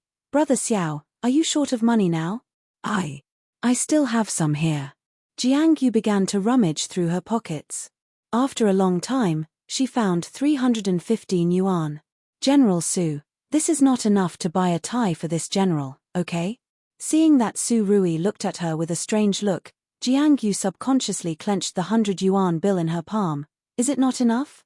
Is there something wrong with your family? I can go home and raise money. Oh. Hearing Jiang Yu's words, Su Rui's eyes flashed, and suddenly stretched out his big hand and pulled the more than 300 yuan in her palm. Listening to you, I remember that when Aunt Zhao was hospitalized and died, I lent you 30,000 yuan. You are now the eldest daughter of the Su family. You won't renege on your debt with a poor man like me, right? Hearing Su Rui mention the past, Jiang Yu's face immediately became pale. Brother Xiao, you don't misunderstand. I didn't mean to not pay back the money, Jiang Yu anxiously wanted to explain something, but was interrupted by Su Rui impatiently. This is the interest, you can give the rest of the money directly to Su Wan. Su Rui didn't look at the banknotes in his hand and threw them to Xiao Yuni behind him. Take it, keep it to buy apples. Xiao Yuni, big brother, can I say that I hate eating apples? Even if Xiao Yuni is slow, he has long noticed the change in his elder brother's attitude towards Jiang Yu. At first, Xiao Yuni thought it was his own illusion. Now it seems that elder brother really hates Jiang Yu. Why was that? Xiao Yuni silently took the money. Although there were 10,000 reasons in his heart, he didn't speak, just silently playing a foodie. I'm going in. Class is about to begin. At this time, Su Wan looked at her wristwatch and said while taking out the bank card she found when she went home in the morning from her school bag, I have given you all my belongings. The password is 6 6s. You take Uni to change his clothes first. After I finish school, we will go to see the house together. As she spoke, Su Wan was about to turn around and leave. In the end, the moment Su Rui took the bank card, he directly grabbed Su Wan's hand. His wrist slightly exerted force and Su Wan's entire body was brought into his embrace. He lightly kissed Su Wan's lips and the two people's foreheads touched each other. Su Rui then smiled at Su Wan with satisfaction. See you after school. Su Wan smiled and nodded. Then she left Su Rui's embrace and turned to walk towards the school. From beginning to end, Jiang Yu stood aside and looked at the two of them stupidly. If at this time, she still can't see that there is something fishy between the two people, then she is really a fool. Brother Xiao, you and Xiao Wan, as you can see. Su Rui raised the bank card in his hand. Do you know what is love at first sight? Well, you should also go to class. By the way, don't forget to return the money to Su Wan. Su Rui patted Xiao Yuni's head with the bank card in his hand. Yuni, let's go, brother will take you shopping, and your sister-in-law will pay the bill. Xiao Yuni, shopping is also excellent. It is said that there is a street of specialty snacks near the shopping center in D City. Seeing that the Xiao brothers turned and left without stopping, Jiang Yu forcefully pulled the corner of her school uniform, and her face was full of grievances. Brother Xiao seems to be in need of money. Did he deliberately draw a line with me because he knew that she had become a rich lady and misunderstood that she would turn her back on him when she became rich? At this time, the class preparation bell just rang. Jiang Yu, who came back to her senses, remembered that her first class in the afternoon was the class teacher's class. She took a deep breath, turned around and ran quickly in the direction of the teaching building. Because Jiang Yu's speed was too fast, when passing a flower bed corner, she almost collided with a figure in front of her. Fortunately, Jiang Yu's skills were good, and the flexibility of her body was particularly good. Before colliding with the other party, Jiang Yu supported the flower bed on one side with one hand, and with a side somersault, she had already turned over from the side of the person. Her beautiful feet landed on the ground. Jiang Yu took a deep breath and looked up apologetically. Classmate, I didn't. Teacher when? The man in front of her wore gold-rimmed glasses, a snow-white shirt, the shirt cuffs were neatly rolled up, and in his right hand was a neat lesson plan. The gentle and handsome man in front of her was Jiang Yu's class teacher, Wen Wenhao. Jiang Yu. Wen Wenhao looked at Jiang Yu and smiled gently. Good kung fu. Jiang Yu's face turned red, and she rubbed her hair awkwardly. Teacher Wen, I didn't mean it. I'm going to be late. I'll be scolded by the teacher if I'm late. Goodbye, Teacher Wen.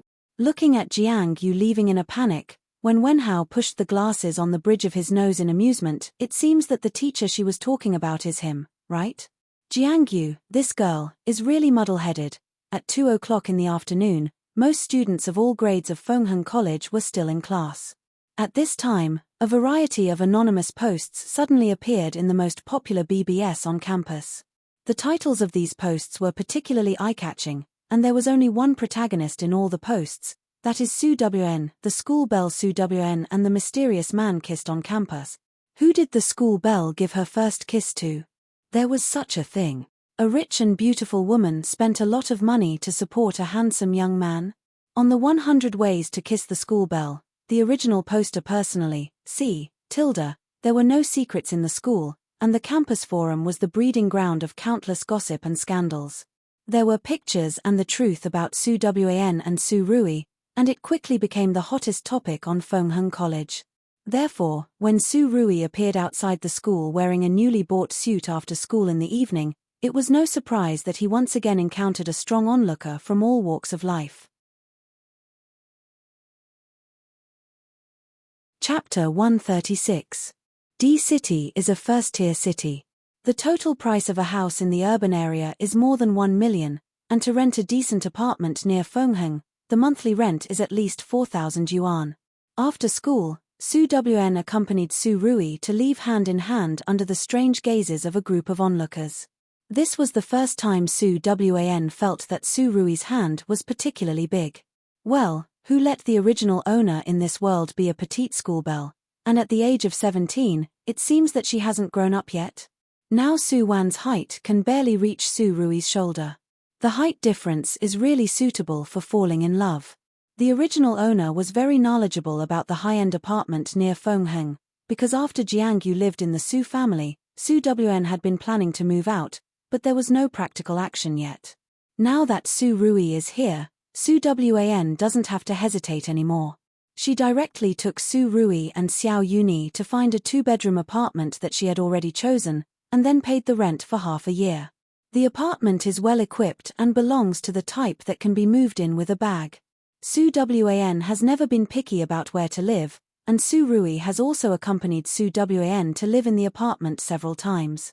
This time, although there is a third wheel in the apartment, it is the one that Su Rui is most satisfied with. In the previous 2-bedroom apartment, the two people lived separately, but now?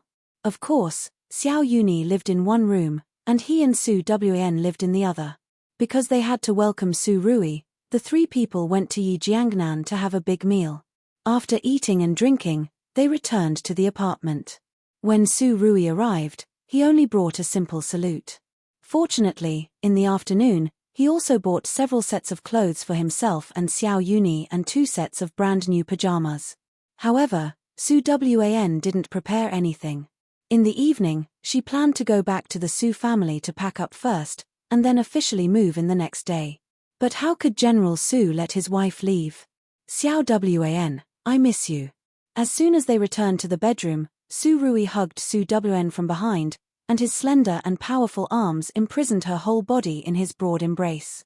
Will you stay with me tonight? Oh. Su Wan leaned comfortably in Su Rui's arms. I'll stay with you for a while. There is no pajamas here. It's not convenient to stay here at night, right? If there were only 2 people, it would be fine, but there was still Xiao Yuni living in this house. Because there was only 1 bathroom in the apartment, it was really inconvenient to go out at night. You can wear my new shirt. As Su Rui spoke, he skillfully turned his face to the side and kissed Su Wan's earlobe with his warm lips. He wouldn't admit that he deliberately bought a small men's shirt. Yes. The feeling of being electrocuted made Su Wan couldn't help but groan softly. Su Rui, who was behind her, took the opportunity to raise his hand and tear off Su Wan's school uniform. His right hand slowly moved up and landed on Su Wan's soft shoulder. Wife. In the next second, Su Rui's eyes suddenly turned cold. His cold eyes looked deeply at Su Wan's shoulder. There was a deep red finger mark on her fair shoulder. Although it was already very faint, Su Rui could still tell that it was a new injury today. And the person who did it was an ancient martial arts expert. Who is it?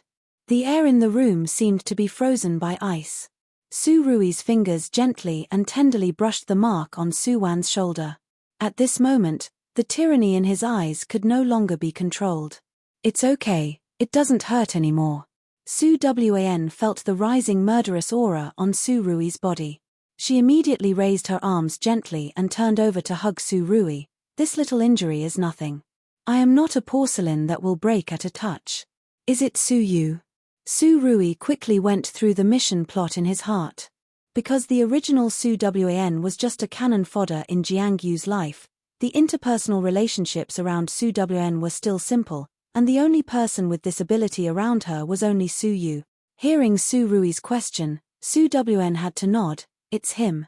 He is very alert and has a little doubt about me, but it is nothing to worry about. It is indeed nothing to worry about. Su Rui lowered his eyes, and a bloodthirsty killing intent flashed through his eyes. All the dead people were nothing to worry about. Wife, you go take a shower first. With a plan in mind, Su Rui took Su Wan's hands off his waist, turned around and handed her the small white shirt he had just bought. I'll pack my things first. I'll take a shower after you're done. Su Wan looked at the shirt that Su Rui threw into her palm that was obviously a size too small. At this time, she did not have time to care about this little thing. Su Rui, what do you want to do? She was not a child, how could she be so easily fooled by him? Be good. Su Rui held Su Wan with one hand and pressed her face against his chest. What can I do? I'm really just packing things. If Su Yu was a thing Su Wan's eyes narrowed. Okay, you. Hurry up. She wanted to tell him to be careful, but when the words came to her mouth, it became hurry up. Since he didn't want her to worry, She sometimes didn't have to expose everything. Su Rui, you have to be careful. Su Yu is not easy to deal with. Although she was confident in Su Rui's martial arts, Su Yu was also an S-class wanted criminal after all. He was not only proficient in ancient martial arts, but also good at all kinds of guns and poisons.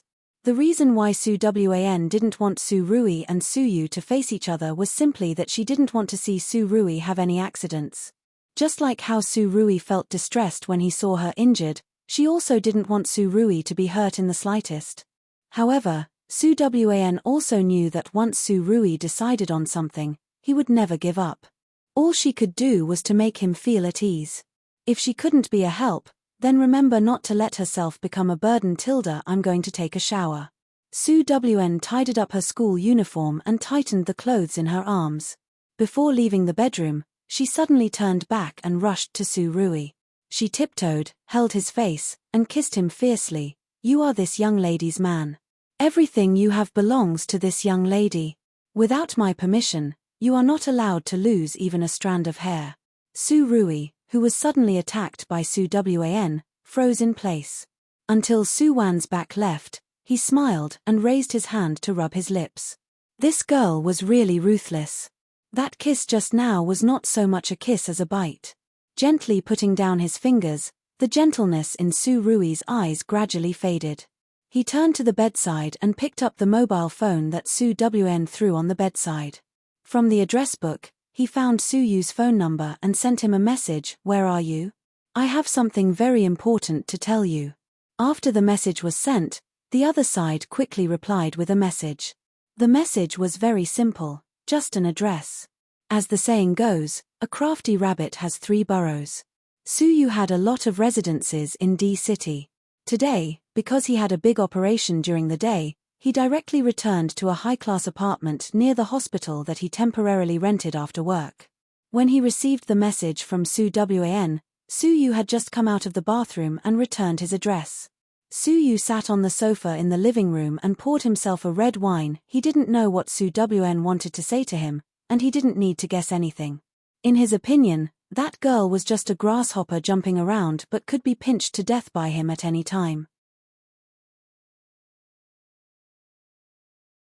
Chapter 137. At 7:30 in the evening, it is the time when most families gather around the TV to watch prime time. Su Yu, who has changed into a casual homesuit, also turned on the TV in boredom, but his eyes did not fall on the 50-inch LCD monitor in front of him. Su Yu's eyes wandered aimlessly in the room, and it was obvious that he had something on his mind now. The air conditioner has been turned on in the room, and the temperature is 28 degrees, which makes people feel comfortable. Suddenly, Su Yu sat up from the sofa and looked sharply at the vertical air conditioner in the corner. The computer board of the air conditioner still shows 28 degrees, but just for a moment, he felt the coolness, from the outside, with the chill of the night wind. Su Yu's hand subconsciously touched his cuff, and a cold scalpel drew a ghastly arc in his palm. This is the weapon that he never leaves his hand, and sometimes it makes him more at ease than gunfire. At this time, only the sound of a family ethics drama played by a TV station could be heard in the living room. The mother-in-law and her daughter-in-law in the drama were quarreling fiercely. Su Yu left the living room quietly. He was like a wandering lonely soul, leaving no footsteps. Coming to his bedroom, across a door, Su Yu could feel the surging killing intent from there. The other party obviously did not deliberately converge his breath, and even Su Yu suspected that the coldness just now was a signal deliberately released by the other party to him. The comer is not good, and the comer is very strong. Su Yu's eyes condensed, and he slammed open the door of his bedroom. At this moment, the scalpel in his hand had flown toward the bedroom window in a very strange arc. In the dark room, the cold light suddenly appeared. At this time, the bedroom window was open, and there was a cold wind coming in, blowing the curtains on the side. Just in the center of the open window, there was an elegant figure sitting, wearing a simple shirt and trousers. At this time, the night wind blew the hem of his shirt, and his soft chestnut short hair was slightly messy. Su Yu's action was not slow.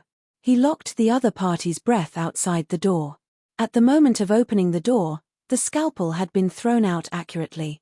At this moment, he actually saw the appearance of the other party. It was an elegant and handsome young man. In the darkness, his eyes flashed with a dark light. Facing the scalpel with endless killing intent, Su Rui just carelessly hooked his lips, and in the next breath, his figure had disappeared from the window. In this world, no one can be faster than Su Rui, even Su Yun's scalpel. At the moment when Su Rui disappeared, Su Yu's pupils shrank sharply. He had only seen such skills in one person, and that person was the king of the killer in the dark world. The duel between the killers is often rapid and cruel. At this time, Su Yu had no time to be distracted. At the moment when Su Rui disappeared, Su Yu quickly stood in the east corner of the bedroom. His fingers slammed on the wall, and a box immediately popped out of the wall. The box contained a modified desert eagle.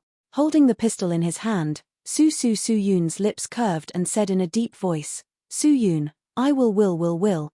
The sound of footsteps in the darkness was particularly abrupt. A figure slowly emerged from the darkness, like a god of death from hell, and at this moment, this person's face had a strange smile that made people tremble with fear. "So you still like to use guns?" Su Rui came to Su Yu leisurely and didn't seem to mind that he was being pointed at by a pistol. "Did the organization send you?"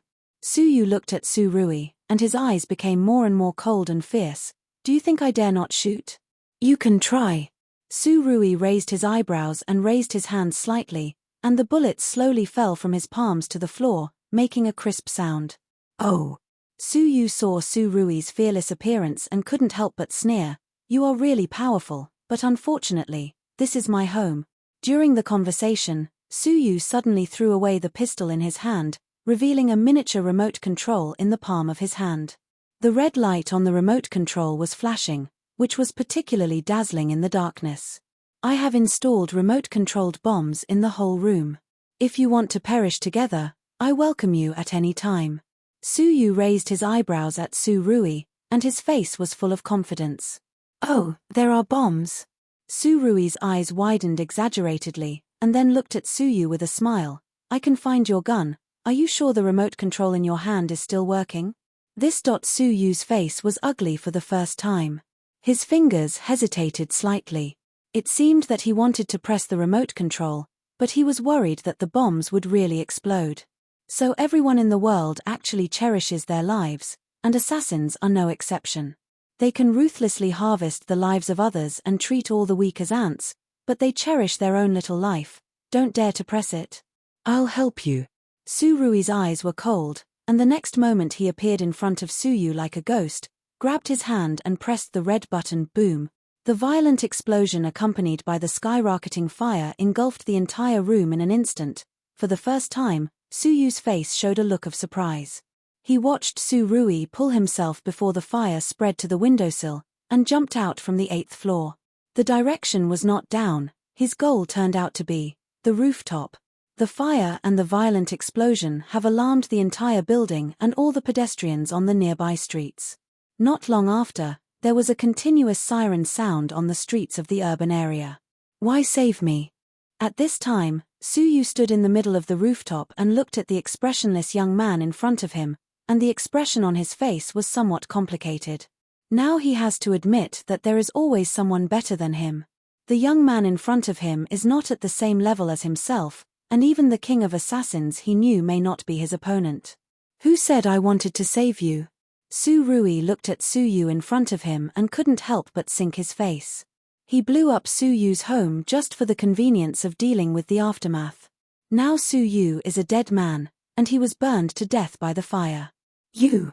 Seeing Su Rui's gloomy face approaching step by step, the more and more intense murderous aura made Su Yu, who had killed many people, couldn't help but shudder. How many people did the person in front of him kill? Why is there such a heavy murderous aura? Of course, Su Yu didn't know what kind of mountain of corpses and sea of blood Su Rui came out from. At this moment, he felt powerless for the first time. The deep sense of powerlessness in the face of an invincible opponent. "Now, let's end it all as soon as possible." Su Rui stood in front of Su Yu and smiled inexplicably. "My wife is still waiting for me to take a bath at home." Su Yu. When Su Rui's voice fell, Su Yu suddenly made a move. This blow exhausted his full strength at this time and went straight to the death point of Su Rui's chest. At such a close distance, most people can't avoid it, and Su Rui really didn't avoid it, but crack, when Su Yu was about to succeed, his arm was suddenly grabbed by Su Rui. The next moment, Su Yu only felt a heart-wrenching pain coming from his arm. His arm was actually broken by Su Rui. Su Yu's face darkened a little bit, and the eyes that were still determined to win could only be full of surprise at the moment to look at the person in front of him. "You used this hand to hurt my wife." "No, maybe it's that one." Su Rui turned his wrist and broke Su Yu's other arm in the same way. At this time, Su Yu's arms were drooping, and it was obvious that he had lost most of his combat effectiveness. But how could Su Rui let him go so easily? Boom! After lightly kicking Su Yu, Su Rui looked at him condescendingly, and his black leather shoes ran over each of Su Yu's fingers. "Do you think I should chop all your hands and feed them to the dog?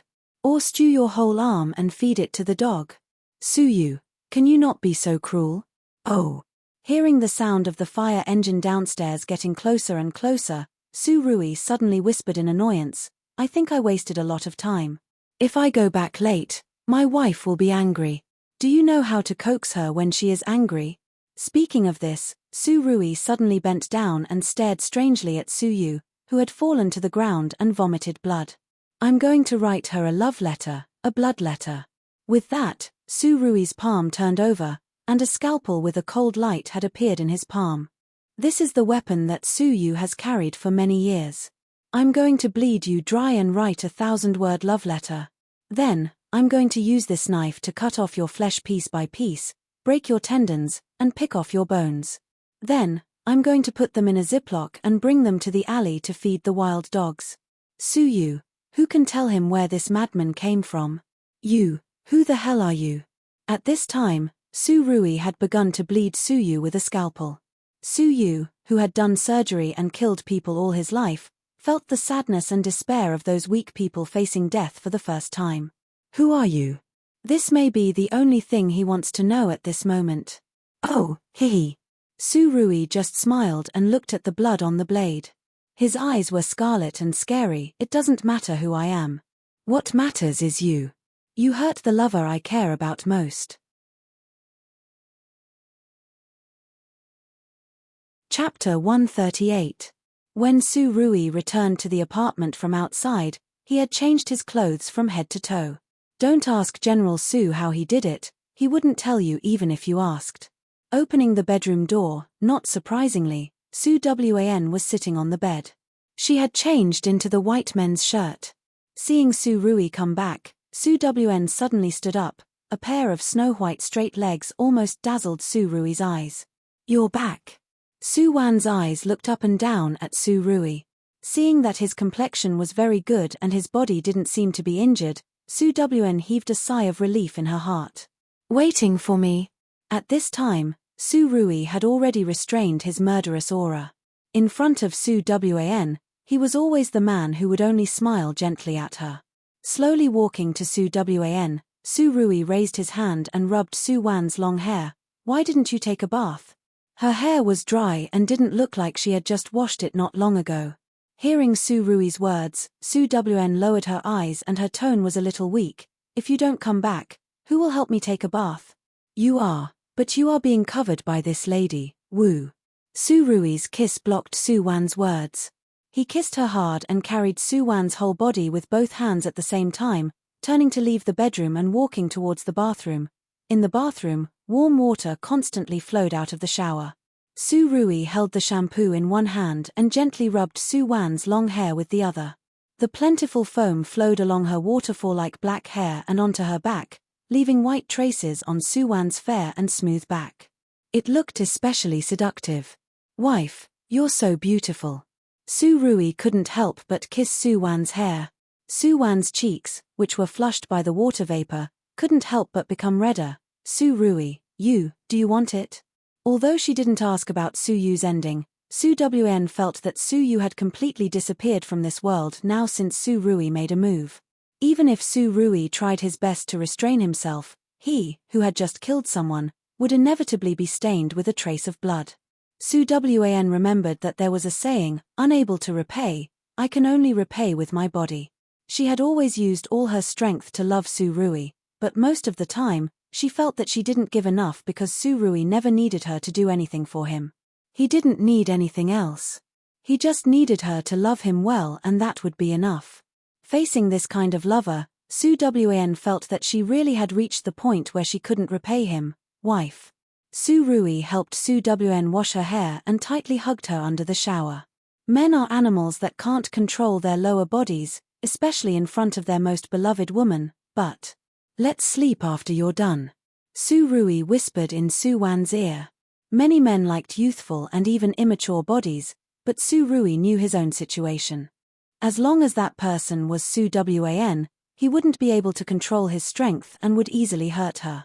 And this body in this world clearly couldn't withstand his brutal torment. Therefore, in this world, General Su was determined to be an ascetic. General Su didn't think that it would be too late to eat a good meal. He would wait for the next world to find it and what not. After taking a bath, Su Rui helped Su Wan dry her hair. The two people lay on the bed and hugged each other tightly to sleep. On the first night in this world, they all slept very sweetly and steadily. The next day happened to be the weekend. Su Wan originally wanted to go to bed with Su Rui and sleep in bed. As a result, early in the morning, there was a weak knock from Xiao Yuni outside the bedroom door. Eldest brother? Big sister-in-law? Are you up? Xiao Yuni was not used to the strange title of sister-in-law, but he did not reject Su Wan at all. The person who could invite him to a big meal must not be a bad person. Yes, that's the case. Xiao Yuni, do you want to die? Su Rui's murderous roar came from the room. Xiao Yuni outside the door subconsciously shrank his shoulders, blinked his big eyes and looked at the people around him pitifully. Jiangyu, look, brother Xiao, Xiao Wan, it's me. Jiangyu cleared her throat and shouted at the door. Last night, Su Wan didn't return all night, which naturally made Su Haicheng very dissatisfied, and Jiangyu was afraid that Su Haicheng would vent his anger on the Xiao brothers who were with Su Wan, so she took the initiative to confess about Su Wan and Xiao Qi's relationship. Su Haicheng, who learned of this, was naturally furious. For Su Wan and a man she just met and didn't know the details, and even went out to rent a house together, in Su Haicheng's view, this is absolutely not self-respect. It's self-abandonment. She is deliberately indulging herself. Su Haicheng, who was furious, immediately used his connections to find out the address of Su Wan's rented house. Originally, he was going to bring people here last night, but Su Yu's apartment suddenly exploded. Because Su Yu's parents died early, his only relative in D City was Su Haicheng. After such a big thing happened, Su Haicheng could only put Su Wan's affairs aside for the time being. Su Haicheng didn't return all night because he was dealing with Su Yu's affairs. Taking advantage of today's holiday, Jiangyu took the money from Wen Shu and went straight here. The person in the bedroom was silent for a long time after hearing Jiangyu's voice. When Jiangyu waited outside the door for a long time and couldn't help but want to speak again, the bedroom door was finally opened from the inside. What's the matter? Su Rui was wearing pajamas and looked at Jiangyu outside the door with an unkind face. Jiangyu looked at Su Rui's pajamas and glanced at the messy big bed in the room. Brother Xiao, you and Xiao Wan, together? If he doesn't sleep with me, does he sleep with you? Su Wan, who had just changed her clothes, walked out from behind Su Rui, holding Su Rui's arm while looking at Jiangyu with a mocking face. Hearing Su Wan's words, Jiangyu's face immediately became very embarrassed. Xiao Wan, I am your sister, how can you say that? Obviously, our pure and clean female lead Darren couldn't accept Su Wan's blatant ridicule. In this regard, Su Wan can only chuckle. Able to play ambiguously with a large group of men, and finally able to play with the NPC Mary Sue female lead Darren, you are really pure to the point of breaking through the sky. Sister. I don't have a sister. Su Wan couldn't help but coldly say to Jiangyu, how did you find this place? Did you tell my dad about me and Xiao Qi? With Jiangyu's brain, she absolutely can't find Su Wan's current address. In the Su family, only Su Haicheng can do this. Hearing Su Wan mention Su Haicheng, Jiangyu suddenly remembered the purpose of her trip. Xiao Wan, brother Xiao, my dad already knows about you. He can't get away from something now. When he comes back, he will definitely come to trouble you. With that said, Jiangyu hurriedly took out a bank card from her bag. Brother Xiao, there is 100,000 yuan here. If it is not enough, I will remit it to you later. If you have something to do at home, go back first. Don't stay here any longer, it will be dangerous. Oh! Hearing Jiangyu's words, Su Rui couldn't help but raise his eyebrows and clamped the bank card into his hand with 2 fingers. Uncle Su knows about me and Xiao Wan? Jiangyu, you told him, right? Why are you pretending to be a good person here now? No, I'm not. I'm just afraid that Dad will hurt you. I didn't mean it. Hearing Su Rui's cold words, Jiangyu, who felt that she was once again misunderstood by Brother Xiao, desperately wanted to explain, but the more anxious she was, the more speechless she became. Jiangyu, you didn't do anything on purpose. You are always innocent. It's not you who is wrong, it's the whole world. Is this okay? Su Wan really didn't want to continue to waste her time with the female lead Darren. She couldn't help but step forward and push away Jiangyu, who was blocking the door, and then proudly strode towards the living room. I'm hungry, Xiaoqi, you go cook. Got it. As soon as Su Rui heard his wife's order, he immediately put away his cold face and strode towards the kitchen with a smile. He wants to thank Xiao Yuni, thank the dead Father Xiao. If it weren't for Father Xiao who killed his wife and tormented himself to death, the Xiao brothers would not have become orphans. Xiao Qi, who became an orphan, had to carry a burden, Xiao Yuni, with him all the time, and this burden was also a foodie.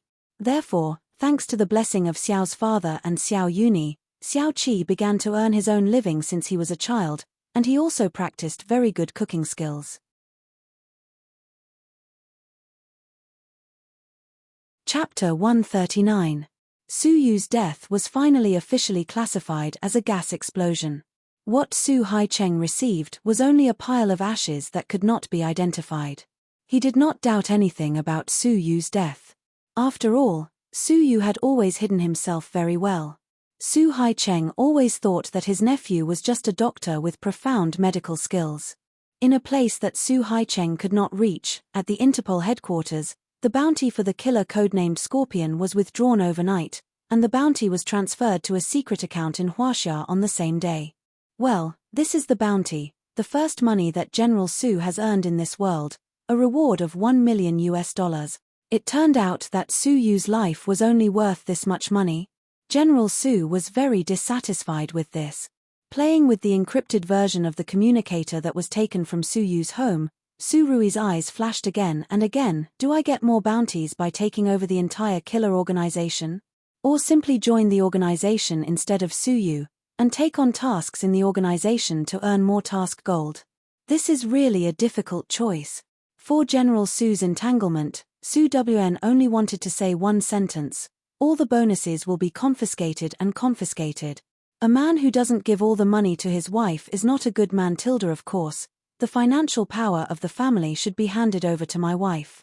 Su Rui naturally did not hesitate to hand over his bounty, and Xiao Yuni, who had seen his elder brother and sister-in-law on the sofa for a whole day, finally couldn't help but raise a hand weakly. Elder brother, can I speak? People who are ignored can only use this method to find a sense of existence. En. As soon as he heard Xiao Yuni's voice, Su Rui immediately looked up at him.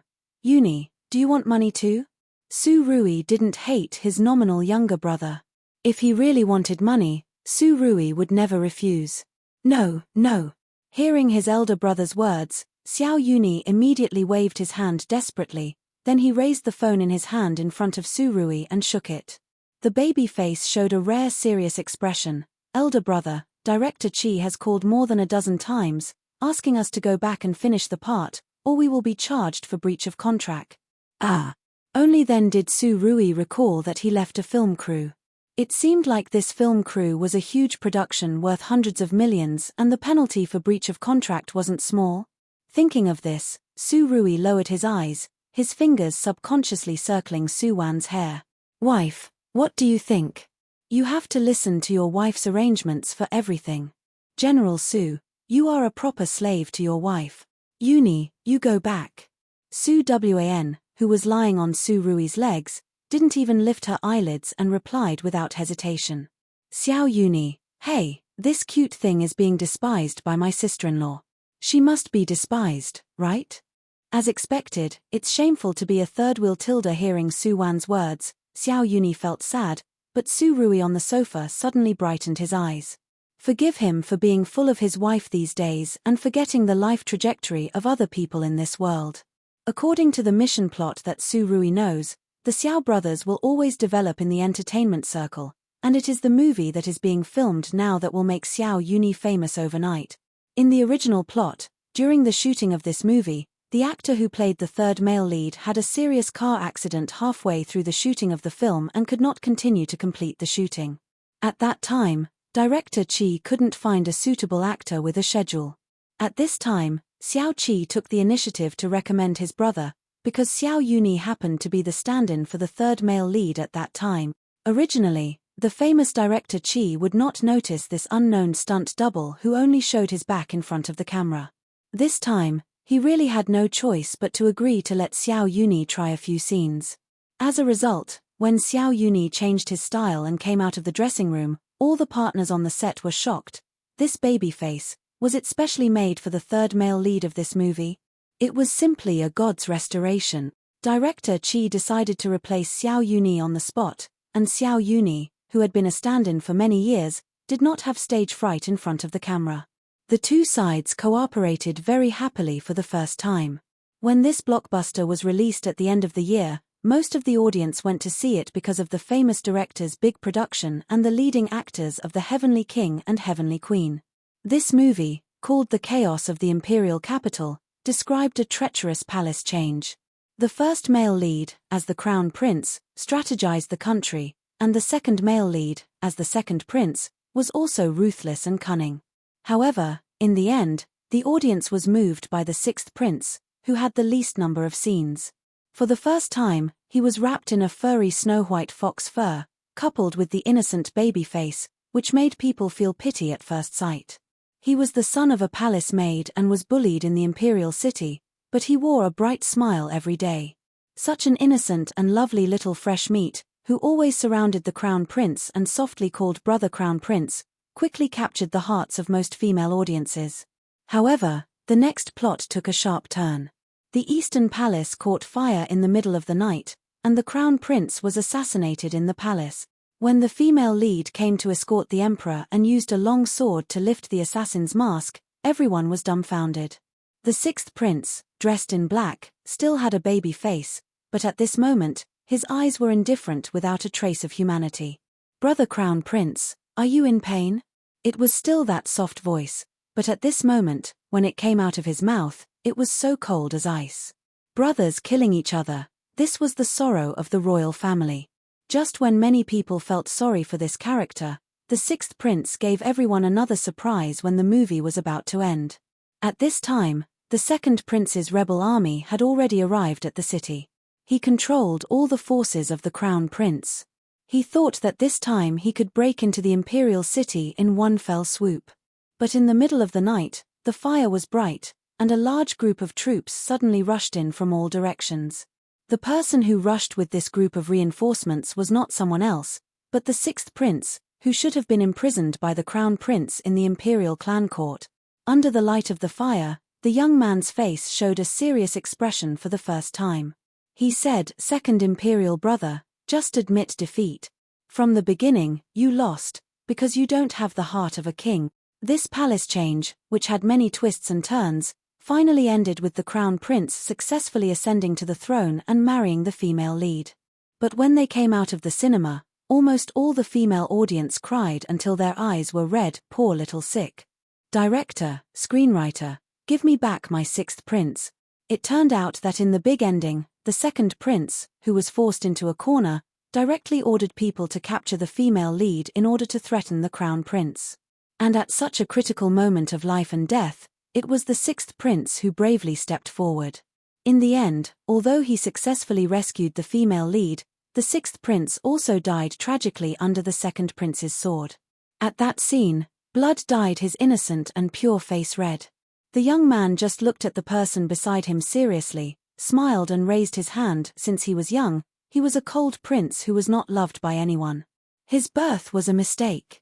He smiled every day, but he pretended to be strong. In fact, his heart was very closed, very lonely.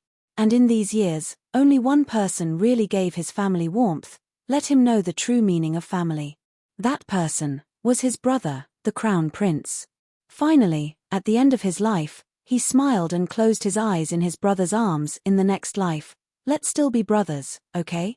In this world, it is not only love that can make people live and die together. The imperial capital chaos made the role of the sixth prince become popular overnight. Almost all the female audiences who have seen this film can't help but complain in their own blogs and circle of friends. The female lead, this kind of creature is really annoying, isn't it? You used to be as fearless as a female King Kong. Why did you become a little white flower without the strength to truss a chicken at the critical moment? Of course, it's not your fault to be caught, but it's your fault to kill our sixth highness. The female audience's complaints are powerful, and the power of female fans is also infinite. Xiao Yuni became famous overnight, and soon became the most irresistible star in the entertainment circle with a brilliant feat. In fact, Su Rui knows best, the so-called acting skills. Do you expect him, the nominal brother, to have it? The first time he acted in a movie, he encountered this role. In fact, Xiao Yuni, who was spoiled by his brother since he was a child, said that he has always been playing himself, okay? Brother. At this time, Xiao Yuni saw that his elder brother had been silent, and the expression on his face was strange. He couldn't help but worry and continued to say, "In fact, I can go back, I can do it alone." In fact, he was very afraid to say it, but as a good brother in China, he couldn't let his elder brother be embarrassed. Suddenly feeling that he was so sensible, Xiao Yuni really wanted to give himself 32 likes. Su Rui. Come on, what are you imagining again? Yuni, it's settled. I will call Director Chi, and, forget it, let's talk about it later. Su Rui wanted to remind Xiao Yuni that if something happened to the crew, he should give him a message as soon as possible.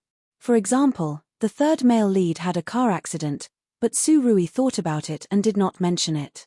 If Xiao Yuni can enter the entertainment circle without him this time, that is his destiny.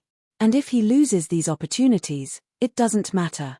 After shooting this movie, Su Rui will not let him be a stunt double. They are not short of money now, and there will be more money in the future. He can afford to raise this younger brother. In the end, Xiao Yuni could only obediently pack his bag and leave. When they were separated at the airport, although a certain foodie always thought that there were chicken legs on the plane and the chicken legs were delicious, his eyes were still red involuntarily. From childhood to adulthood, he has never been separated from his brother. His brother was his closest person, and Xiao Yuni, who lost his parents when he was a child, in his eyes, his brother was not only a brother, but also played the role of a father and a mother, working hard to raise him. Although later he met his adoptive father and the life of the brothers was much better, in Xiao Yuni's heart, his brother's position will always be irreplaceable. Leaving the airport, looking at the plane that had just taken off in mid-air, Su Wn shook Su Rui's big hand. "Don't worry, he will be fine. He should have his own way. We can't always accompany him. Entering the mission world and entering other people's lives, every agent will be more or less affected by the feelings of the original owner." The Xiao brothers depended on each other, and the deep feelings between the brothers made Su Rui unable to help but envy them. Yes, this child, in the future, will be very happy. Su Rui smiled and clenched Su Wan's palm. "Let's go back." The two took a taxi back to the rented apartment. When they went upstairs, before they reached the door of the apartment, Su Rui's expression changed. The door of the apartment was opened, and now there was someone in the room. Su Wan on the side obviously felt a trace of abnormality. When she came to the door of her home, Su Wan hesitated, but still slowly opened the door. On the sofa facing the door, there was a tall and majestic figure sitting. Seeing Su Wan's face, the man's eyes narrowed, and a complex anger flashed across his face. "Dad, you are here." Su Wan hadn't even entered the door when she called out in a low voice.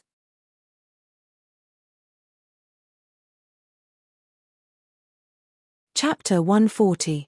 In the past few years, Su Haicheng has been struggling in the business world of D-City.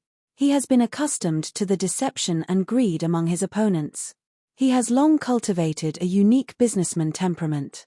At this moment, although Su Haicheng was just sitting quietly on the sofa, he still looked powerful without being angry, and his momentum was astonishing. Hearing Su Wan's call, Su Haicheng's eyes narrowed and he couldn't help but snort coldly. You still know that I am your father? Su Wan was somewhat innocent. Su Wan bit her lip. Su Rui, who had been standing behind her, heard Su Haicheng's obviously unkind tone, but his eyes narrowed and he looked at Su Haicheng coldly. Perhaps General Su's eyes were too sharp, and Su Haicheng immediately noticed it. The eyes of the two men collided. Su Haicheng, who wanted to give Su Rui a show of strength, was gradually defeated under Su Rui's very sharp eyes. This young man's aura was too strong. Su Haicheng put away his contempt for the first time and quietly observed the young man behind his daughter. He was wearing a decent casual suit at the door, and his short hair was also neat and tidy. People like Su Haicheng never look at people by their appearance, but by their bearing and behavior. Almost at the first glance of careful observation, Su Haicheng's heart was shocked. The feeling that the young man in front of him gave him was too shocking.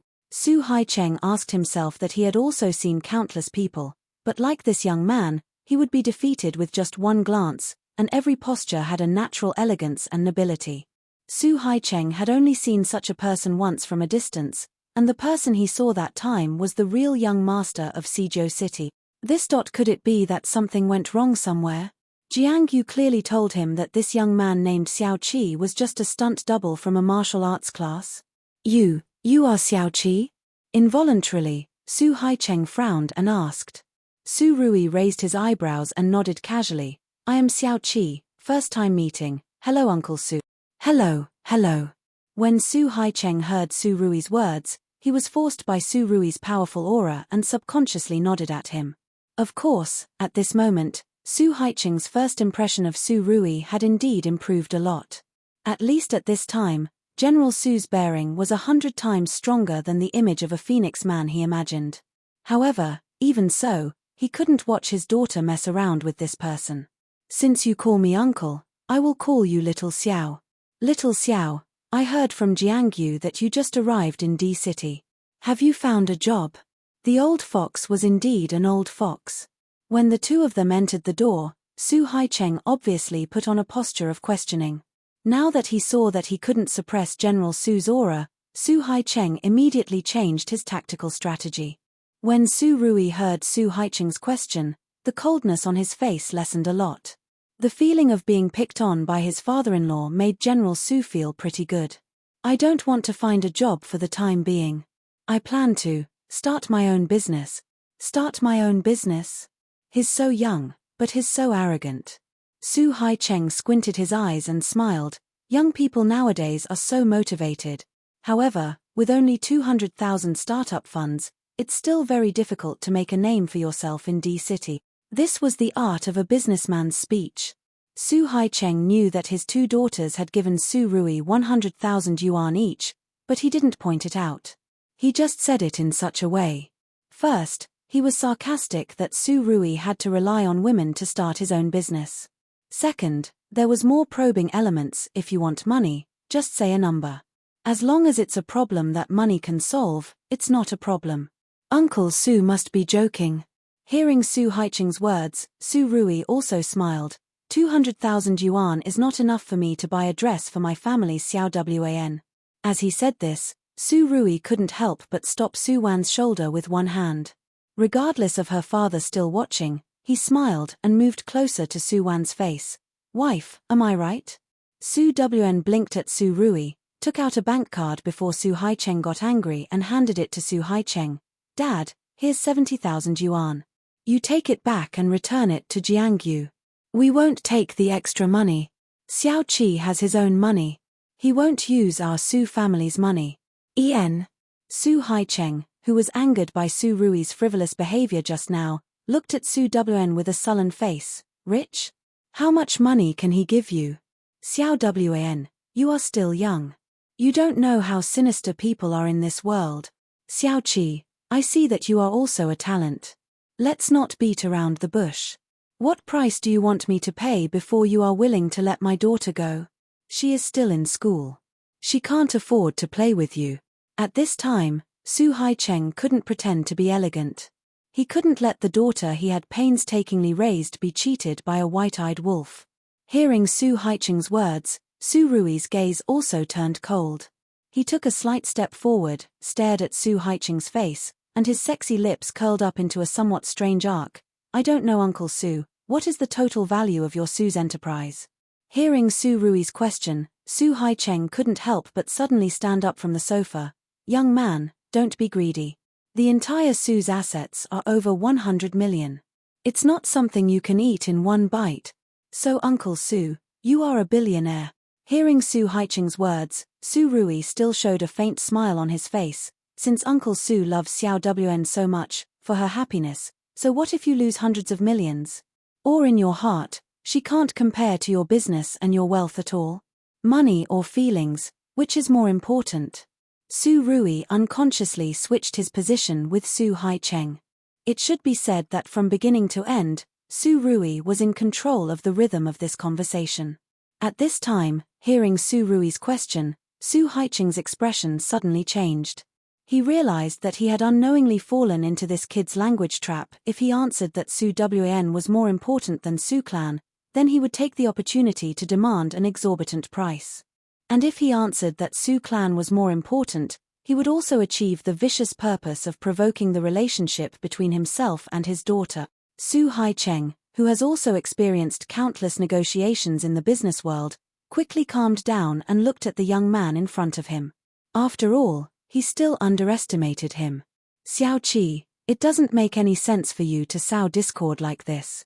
Xiao Wan is my daughter, and my property will also be hers in the future. Su Haicheng smiled at Su Rui and whispered. Su Haicheng, who thought he had seen the other party's true colors, was just waiting for Su Rui to state the final price, and then bargain. Unfortunately, Su Rui would never play according to the routine imagined by Su Haicheng. Uncle Su, I heard that Jiangyu is also your daughter. Even if you leave all your assets to your two daughters, our family's Xiao Wan will only get half. What you can give her is nothing more than this, and I. Su Rui raised his eyebrows and looked at the middle-aged man in front of him with an exceptionally serious gaze for the first time. Within a year, after Xiao Wan reaches adulthood, I will use 100 Su clans as a betrothal gift. I want everyone in D City to know that in my heart, the entire Su clan is not even worth 1% of Xiao Wan. 100 Su clans were tens of billions of funds. Hearing Su Rui boasting such a big mouth, Su Haicheng instinctively wanted to refute, but at this moment, Su Rui's eyes suddenly became dark and deep. The sudden oppressive gaze made Su Haicheng swallow the words that were on the tip of his mouth. Good. Good. Good. Since you dare to boast this big mouth, let's wait and see. In the end, Su Haicheng could only leave this harsh sentence and turn to leave with a face full of anger. Staring at his departing back, Su Wan couldn't help but turn to look at Su Rui beside her. Are you going to rob a bank? Wife, that's a crime. Su Rui couldn't help but raise his hand and rub Su Wan's hair. His wife's hair was comfortable to touch, and he personally washed it, and it was still fragrant now. Thinking of this, Su Rui's gaze couldn't help but change again. Wife, Uni is also gone. I'll help you bathe again tonight, okay? You haven't told me what you're going to do, don't change the subject. Su Rui took the encrypted communicator that Su Yu used to contact the killer organization. Su Wan knew about this. At the same time, she also knew that Su Rui would not say something that he couldn't do. Since he said it in front of Su Haicheng today, then he would definitely be able to get the money within a year. Now Su Wan was just worried that Su Rui would use some extreme methods. It was just a task. She didn't want Su Rui to work too hard. Well, seeing Su Wan's unforgiving look, General Su had to smile mysteriously. Wife, don't worry, I have a sense of propriety in doing things. Who would rob a bank now? It's too weak, okay? General Su never thought that he was a person who relied on violence to solve problems. He was a high IQ brain worker, okay? Wife, am I such a violent person in your heart? Su Rui put on a pitiful look again and looked at Su Wan full of resentment. In any case, I also went to the research institute and was a person who did a PhD. A cultured person can't easily beat and kill. A gentleman uses his mouth and not his hands.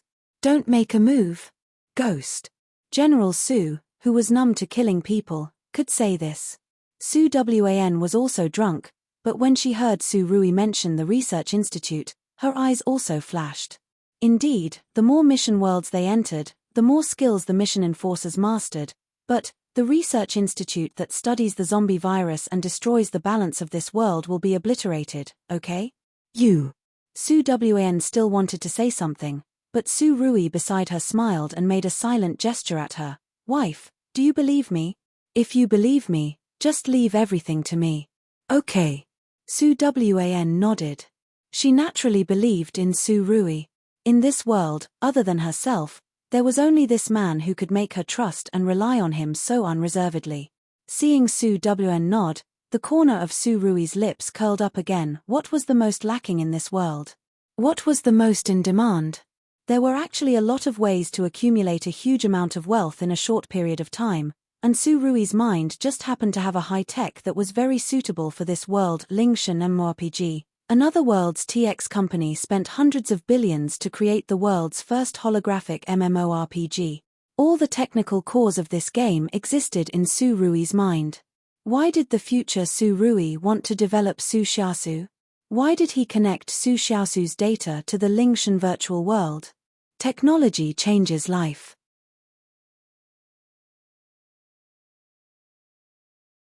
Chapter 141. After a short weekend, Su Wan had to go back to Fengheng to go to school, and Su Rui also took a small amount of startup funds from Su Wan and planned to open a network technology studio in D City. School days are particularly boring. In the mission plot that Su Wan knows, there are not many scenes about school, but now that she has become a member of this world, she has to report to school on time every day. In fact, Su Wan initially planned to leave school to speculate on her own, but since she knew that Su Rui had become Xiao Qi, she had to change her strategy. In order not to cause unnecessary trouble for Su Rui, Su Wan felt that it was not a big deal to be a high school student for the time being. The female lead Darren Jiang Yu will still pester Su Wan every day, trying to touch her cold and heartless heart with her sisterly love. Of course, her idea is good, but unfortunately, Su Wan doesn't want to see her at all, okay? Every time she has a relationship with Jiang Yu, she will encounter a group of brainless flower protectors, which makes Su Wan annoyed. Brothers, don't you know that your family's Jiang Yu is a martial arts master? Do you think I can beat her? Every time we meet, you use "you vicious woman, how dare you bully Jiang Yu. You're dead to look at me, even if you don't find it annoying, I find it annoying." Su Wan. On this day, Su Wan had just sneaked back to the classroom from the physical education class to take a nap, but she was stopped in the corridor. Because the voice that stopped her sounded a bit familiar, Su Wan couldn't help but stop and look back. What appeared in front of her was a particularly elegant figure. He was not wearing the same school uniform, but a limited edition casual suit handmade by a foreign master. It seems that there is only one person who can be so arrogant in Fengheng. Ouyang Luo. Su Wan found such a wonderful person in the memory of the original owner, Principal Ouyang's grandson, Ouyang family's eldest young master, Ouyang Luo, who has always boasted of being an elegant noble son. In the entire Fengheng, he is the only one who doesn't wear a school uniform, just to show his so-called elegant demeanor. Hearing Su Wan calling his name directly, Ouyang Luo's handsome face sank. Su Wan, not everyone's name can be called by you, who do you think you are? In the entire Fengheng, if Luo Yu was a scholarly idol that everyone worshipped collectively, then Ouyang Luo was like an unattainable emperor. He could do whatever he wanted in this school. He was the dream lover of countless girls, and everyone had to call him Young Master Luo when they saw him. He was such a young master. On the surface, he looked cold and elegant, but in reality, he was a weirdo who was extremely lacking in love. Seeing Ouyang Luo looking at her with contempt, Su Wan was speechless. "Young master, should I kneel on the ground and weep bitterly, begging you to forgive us mortals for our fish lips? Who do you think you are?" Towards a certain Chinibya, Su Wan decided to ignore him. Therefore, under Ouyang Luo's expression of "you quickly come and admit your wrongs. After you admit your wrongs, I won't forgive you." Su Wan calmly turned around and left. Su Wan. Looking at Su Wan's departing back, Ouyang Luo clenched his fists fiercely. Originally, when he met Su Wan today, he wanted to teach her a lesson so that she wouldn't always go against Jiangyu. He didn't expect her to dare to ignore him. Does she really think that she is the eldest miss of the Su family? Isn't she just a fake? It is true that regarding Su Wan's identity, even if the Su family has the intention to conceal it, the big families in D City have their own information channels. Since Ouyang Luo fell in love with Jiangyu at first sight in the corridor, he immediately sent someone to investigate Jiangyu's life experience. Then Su Wan's true life experience also surfaced. Jiangyu is the real daughter of the Su family, and Su Wan is just the child of a village woman. After knowing about this, Ouyang Luo appreciated Jiangyu even more, and naturally, he hated Su Wan more and more. As the real daughter of the Su family, her elder sister kept begging, and she, the fake, really dared to put on airs. What a shameless, lowly person. Such a person is not worthy to be Jiangyu's elder sister, let alone continue to stay in the Su family. Su Wan still didn't know that Ouyang Luo had decided to help Jiangyu expel her, the inferior person, from the Su family. Of course, even if she knew, Su Wan wouldn't care. Oh, our family's little angel Jiangyu is so hot that everyone loves her, attracting countless talents to bow down to her. Su Wan also knew that this group of men would start to deal with her. She just waited to see the move, and she didn't want to waste her brain cells to think about the rest. A boring day slowly passed in the troublemaking and malice of various flower protectors. Because Su Wan's online studio has gradually entered the right track, Su Wan returned to the apartment alone after school in recent days, and today was no exception. Miss. As soon as she left the school gate, Su Wan saw a familiar figure. Su family's driver, Uncle Liu. Uncle Liu, you came to pick up that person from school? Uncle Liu was also an old man of the Su family. He was an honest man with a particularly good character. Uncle Liu had been responsible for picking up Su Wan since she started primary school. So when she saw Uncle Liu, Su Wan's tone was still gentle. Miss, Sir told me to take you and Miss Jiangyu back, Madam, she. Madam misses you. Speaking of Wen Shu, Uncle Liu's expression was a little complicated. Eldest miss, Madam really misses you, you should go back and see her. Since Su Yu was gone, no one had specially taken care of Wen Shu's body. Her sick and weak body would not last long. Wen Shu, Su Wan thought of the kind and gentle woman who didn't have much time left. She couldn't help but sigh. Seeing that Jiangyu and Luo Yu had come from behind, Su Wan quickly got into the front passenger seat. Uncle Liu, I'm going back. Seeing Su Wan get in the car, Uncle Liu finally comforted her with a smile. He saw the eldest miss grow up since she was a child. Although her temper was a little bad, she has always been a good filial child, which Uncle Liu knew. At this time, Luo Yu and Jiangyu had also walked to the door. From the corner of his eyes, he saw Su Wan getting into the car. Luo Yu's eyes were cold, and he turned to see Jiangyu with a happy face. Luo Yu couldn't help but pull her hand. Jiangyu, be careful, Su Wan came back to Su family today, maybe she will do something. No, Xiao Wan is finally willing to go home. Mom and Dad will be very happy to see her, and I am also very happy today. Luo Yu, I told you a long time ago, I will definitely be able to move her, right? At this time, Jiangyu, who felt that she had exchanged her unremitting efforts for sisterly feelings, couldn't help but smile brightly at Luo Yu in front of her. Just 3 days ago, the two officially confirmed their relationship. Although Jiangyu had always refused in the face of Luo Yu's pressure at first, but later seeing Su Wan and Xiao Qi together, Jiangyu's previous psychological burden of taking someone else's love was no longer there, so now when she faced Luo Yu again, she couldn't help but be attracted to him. In the end, she followed her heart and chose to be with Luo Yu. Well, if something happens to you at home, remember to call me.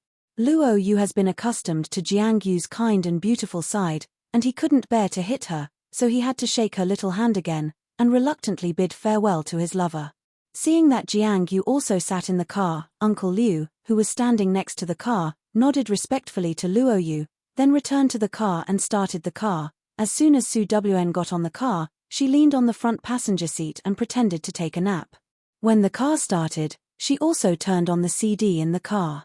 Jiang-yu, who was behind her, tentatively called her a few times. Seeing that Su Wan did not respond, she could only gloomily hang her head and be silent. Melodious music reverberated in the car, which was the original owner's favorite song. It seemed that there were still people in the Su family who did not forget her existence during the time she was not around. Returning to the Su Jiao villa that she hadn't seen for a long time, Su Wan opened her eyes before the car entered the courtyard. Seeing the unfamiliar car parked in the courtyard, Su Wan's gaze changed slightly. "Uncle Liu, is there a guest at home?" "En." Uncle Liu then saw the cars that Su Wan was referring to. Seeing the license plate number of the car, Uncle Liu's expression also changed. "Eldest miss, that's old Dr. Guo's car, it shouldn't be." Madam, she." Without waiting for Uncle Liu to finish, Su Wan quickly jumped out of the car. "Xiao Wan, wait for me." Jiang-yu also followed closely behind Su Wan. When the two people entered the villa, the whole villa was filled with a tense and depressing atmosphere. Su Wan quickly went up to the second floor and came to the door of Wen Shu's room. At this time, Su Haicheng was standing at the door of the room with bloodshot eyes and kept pacing. "Dad, how is my mother?" "Xiao Wan, you're back, your mother, she." Su Haicheng did not feel happy about his daughter's return at this time. He thought of his beloved wife whose life and death were uncertain, and his eyes were full of sorrow. "Since your cousin died in an accident, your mother's health has been getting worse day by day. I have invited old Guo, a master of traditional Chinese medicine, to come and see your mother in person. Old Guo's acupuncture is famous both at home and abroad. I hope he can wake your mother up from her coma." Just half an hour ago, Su Haicheng was still in a meeting at the company. As a result, he received a call from the family servant and the news that Wen Shu was unconscious. Learning that his beloved wife suddenly fell into a coma, he immediately drove back and directly asked someone to pick up old Guo. But until now, old Guo was still inside for treatment. Su Haicheng had no way of knowing what was going on with Wen Shu. Unconscious. Hearing Su Haicheng's words and glancing at the closed bedroom door, Su Wan couldn't help but retreat to the side, took out her mobile phone and called Su Rui. "You come to me immediately, I will send you the address." After hanging up the phone, Su Wan directly sent the address of the Su family to Su Rui. Seeing Su Wan talking on the side, Jiang-yu couldn't help but look at her. "Xiao Wan, who are you calling?" "None of your business." Su Wan glared at Jiang-yu, simply stood on the other side of the door, leaned against the wall, lowered her eyes, and stared at her feet in a daze. Su Haicheng, who has long been anxious, is not in the mood to adjust the contradiction between his two daughters. He still kept drawing circles at the bedroom door, but Jiang-yu seemed to want to open her mouth to say something, but a ringing phone interrupted her. It was Luo Yu's phone call. Obviously, Luo Yu had been worried about Jiang-yu's situation. Luo Yu. Picking up Luo Yu's phone call, Jiang-yu's mood immediately became excited. Her voice was trembling from the microphone, and Luo Yu couldn't help but ask, "Xiao Yu, what's wrong with you?" "Luo Yu, my mother, she." Before the words were finished, Jiang-yu couldn't help but choke. "I have lost a mother, and I don't want to lose a second one. Luo Yu, what should I do, what should I do? What to do?" Cold. Su Wan, who was leaning against the wall, heard Jiang-yu's tearful phone call. She couldn't help but frown, then involuntarily raised her face and looked at Jiang-yu coldly. "If you want to make a phone call, please stay away. My mom will be fine. Why are you crying over there?" This time, Su Wan did not restrain her coldness and tone, and Luo Yu on the other end of the phone also clearly heard Su Wan's voice. Suddenly, his face sank. "Xiao Yu, don't worry, I will bring my family's private doctor over right away, auntie will be fine." Luo Yu had hung up the phone in a hurry, and Jiang-yu clenched the phone in her hand and looked at Su Wan with a wronged face. "Xiao Wan, I am also worried about my mother, I don't know what to do, I am not." "Okay, stop quarreling." Su Haicheng, who had been silent, finally couldn't bear it and said, "Your mother is still unconscious, can't you two be quiet?" "Dad, I..."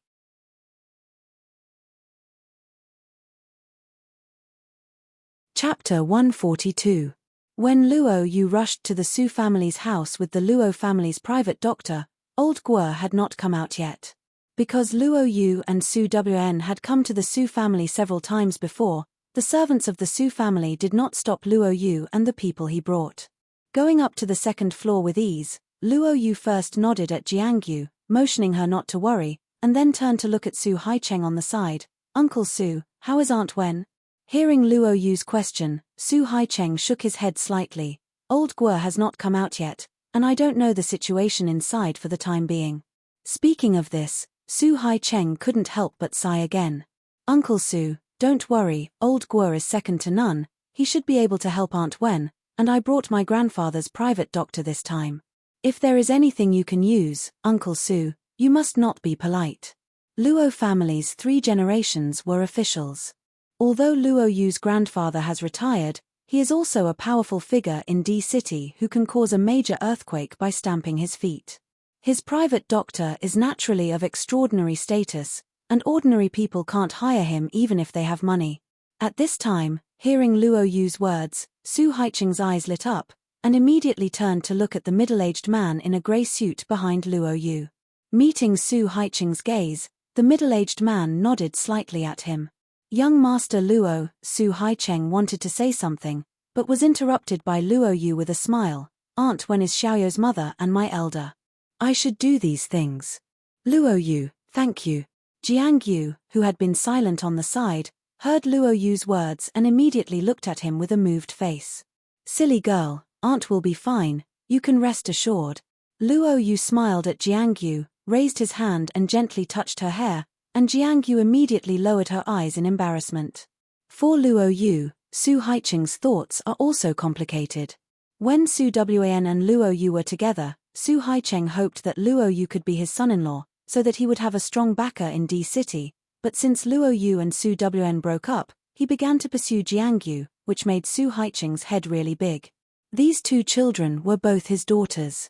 Although Su Wan was not his biological daughter, he had raised them for more than 10 years and spoiled them for more than 10 years. The feelings between father and daughter had long been inseparable. Now because of a man, the 2 sisters became enemies, which made Su Haicheng's desire to rely on Luo family fade a lot. Especially after Wanshu's serious illness and Su Yu's accident, Su Haicheng suddenly felt that no matter how much power and wealth there was in the world, no matter how much money and no matter how much power he could not buy back the life of his relatives and the health of his lover. The so-called riches and honor were but a fleeting cloud. Now Su Haicheng really doesn't have the idea of wanting to curry favor with Luo family, but seeing that Luo Yu treated Jiangyu sincerely and did his best to work for the Su family, Su Haicheng was also gratified, but Su Haicheng subconsciously glanced at Su Wan, who had been leaning against the door with her eyes down. No one could see the expression on her face at the moment, but creak the sound of the door opening interrupted Su Haicheng's thoughts, and everyone at the door subconsciously raised their heads and looked at the door. An old man in a black tunic suit walked out slowly with the help of a young man. The old man's complexion was a little pale, and his forehead was full of sweat. "Old Guo." Su Haicheng looked at the old man at the door with an excited and nervous face. My wife, is she awake?" Hearing Su Haicheng's question, old Guo's face darkened slightly. "Mr. Su, this old man has done his best, but your wife's body, alas." Old Guo sighed and his eyes fell on Su Haicheng's face. "Please forgive me for being powerless." How could this be?" When Su Haicheng heard old Guo's words, his face instantly turned ashen, and his tall figure involuntarily swayed twice. Resisting the disappointment in his heart, Su Haicheng took out a check from his arms with trembling hands and handed it to old Guo. "Thank you for your hard work, I will send someone to drive you back." Old Guo shook his head and did not take the check. "I also had a lot of dealings with the Wen family in the past. Today, this consultation fee is waived." After that, Master Guo slightly turned his head and glanced at the young man next to him. The young man was Master Guo's apprentice. Receiving his master's signal, he immediately helped Master Guo to the stairs and said, "I will send my master back." "Don't bother, Mr. Su." Seeing the master and apprentice slowly leaving, Su Haicheng hurriedly turned around, as if grasping the last life-saving straw, and looked at Luo Yu and the doctor he brought with him. "Dr. Shu, sorry to trouble you." Luo Yu's mind was clear, and he naturally didn't need Su Haicheng to speak. He had already taken the initiative to give an order. When Dr. Shu heard Luo Yu's words, he immediately nodded and walked into Wen Shu's bedroom. There were a lot of medical equipment prepared in this bedroom, most of which were prepared by Su Yu before, and it could be regarded as the most advanced medical equipment in the world. Looking at the unconscious patient on the bed, Dr. Shu put on the medical gloves he carried with him, then picked up the equipment that had been prepared in the room and started the most basic examination. Time passed minute by minute, and waiting was always the most difficult thing to bear. Su Haicheng experienced a disappointment, and now his eyes were red with anxiety, and Jiangyu was also gently held in Luo Yu's arms and comforted in a low voice. Su Wen still leaned alone on the edge of the bed, lowered her eyes, and looked at the watch on her wrist. Soon. It will normally take 45 minutes from Su Rui's studio to Su family's villa. Of course, if you run the red light all the way, you can save 10 minutes. Bang! Su Wen was counting the time, and the door of the villa was suddenly slammed open from the outside. Sorry, my hand slipped. Su Rui, who was still wearing the studio's blue overalls, smiled innocently at the people in the villa, and behind him were the Su family's security personnel. Mr. Su, this gentleman insisted on breaking in and didn't even give the time to report. We couldn't stop him. Forget it, all go down. At this time, where would Su Haicheng have the mind to care about the door of the villa and Su Rui coming uninvited? When the security personnel outside the door heard the boss's instructions, they immediately breathed a sigh of relief in their hearts and obediently retreated. Oh my, this month's bonus was finally saved. It was the first time that Su Rui came to the Su family. Seeing the strange faces of the people in the corridor upstairs, Su Rui also put away the smile on his face and quickly walked to the second floor and went straight to Su Wen. Wife, what happened? Mom is in a coma and hasn't woken up yet. Su Wen whispered to Su Rui in a low voice. Hearing this, Su Rui's eyes also narrowed. Although Wen Shu was doomed to not live long, she should never be in a coma at this time. According to the plot of the original world, Wen Shu had to wait until Su Wen was cannon fodder before her body would deteriorate day by day and finally die in a coma. Exchanging glances with Su Wen, Su Rui immediately understood Su Wan's meaning. He gently pulled Su Wan's hand and slightly nodded at her. All variables have a certain cause and effect, so was Wen Shu's sudden coma because Su Rui killed Su Yu? At this moment, the two people were not quite sure of the connection between the two things and could only wait for the good news from Dr. Shu. Not long after, the bedroom door finally opened again. Dr. Shu was not as tired as old Guo, but his face was also very bad. Dr. Shu, how is Aunt Wen? Luo Yu was the first to ask. Hearing his question, Dr. Shu hesitated slightly and shook his head. Mrs. Su's condition is very bad. I have done a lot of examinations on her and found that there is an unknown toxin in her body. This toxin has spread to the blood vessels and meridians of her body. I suspect that this unknown toxin is the culprit that caused her to be in a coma, but at present, I am still helpless about this toxin.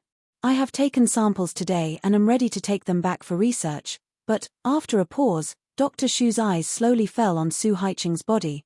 It will take at least 2 months to analyze the composition of this unknown toxin. I'm afraid Mrs. Su can't wait that long. Dr. Shu said it tactfully, but in fact, like old Guo, he was currently unable to do anything about Wen Shu's physical condition. Disappointment once again, perhaps it was despair.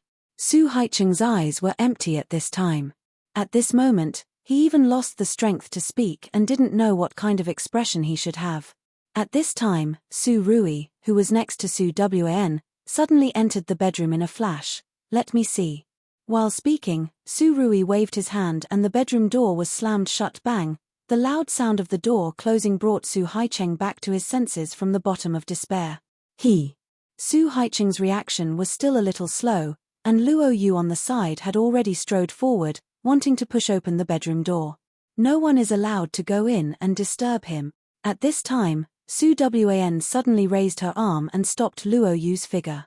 Su Wen, are you just going to let him mess around like this? In case something happens to Aunt Wen, can you afford it? Being blocked by Su Wen, Luo Yu couldn't help but lower his eyes and look at the person in front of him with a cold face. She is my mother, Why can't I afford it?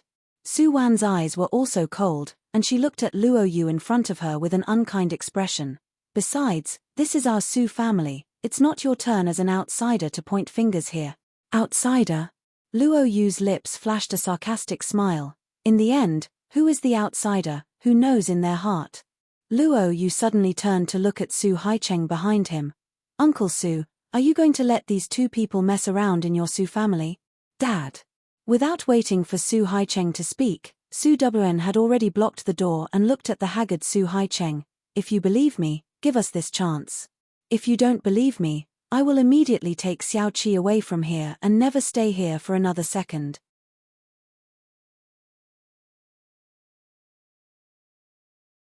Chapter 143. In Su Haicheng's memory, his daughter Su Wn had been spoiled since she was a child.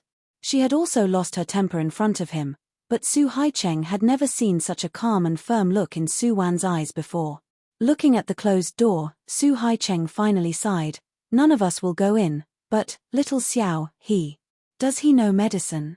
There is a saying that a dead horse should be treated as a living horse.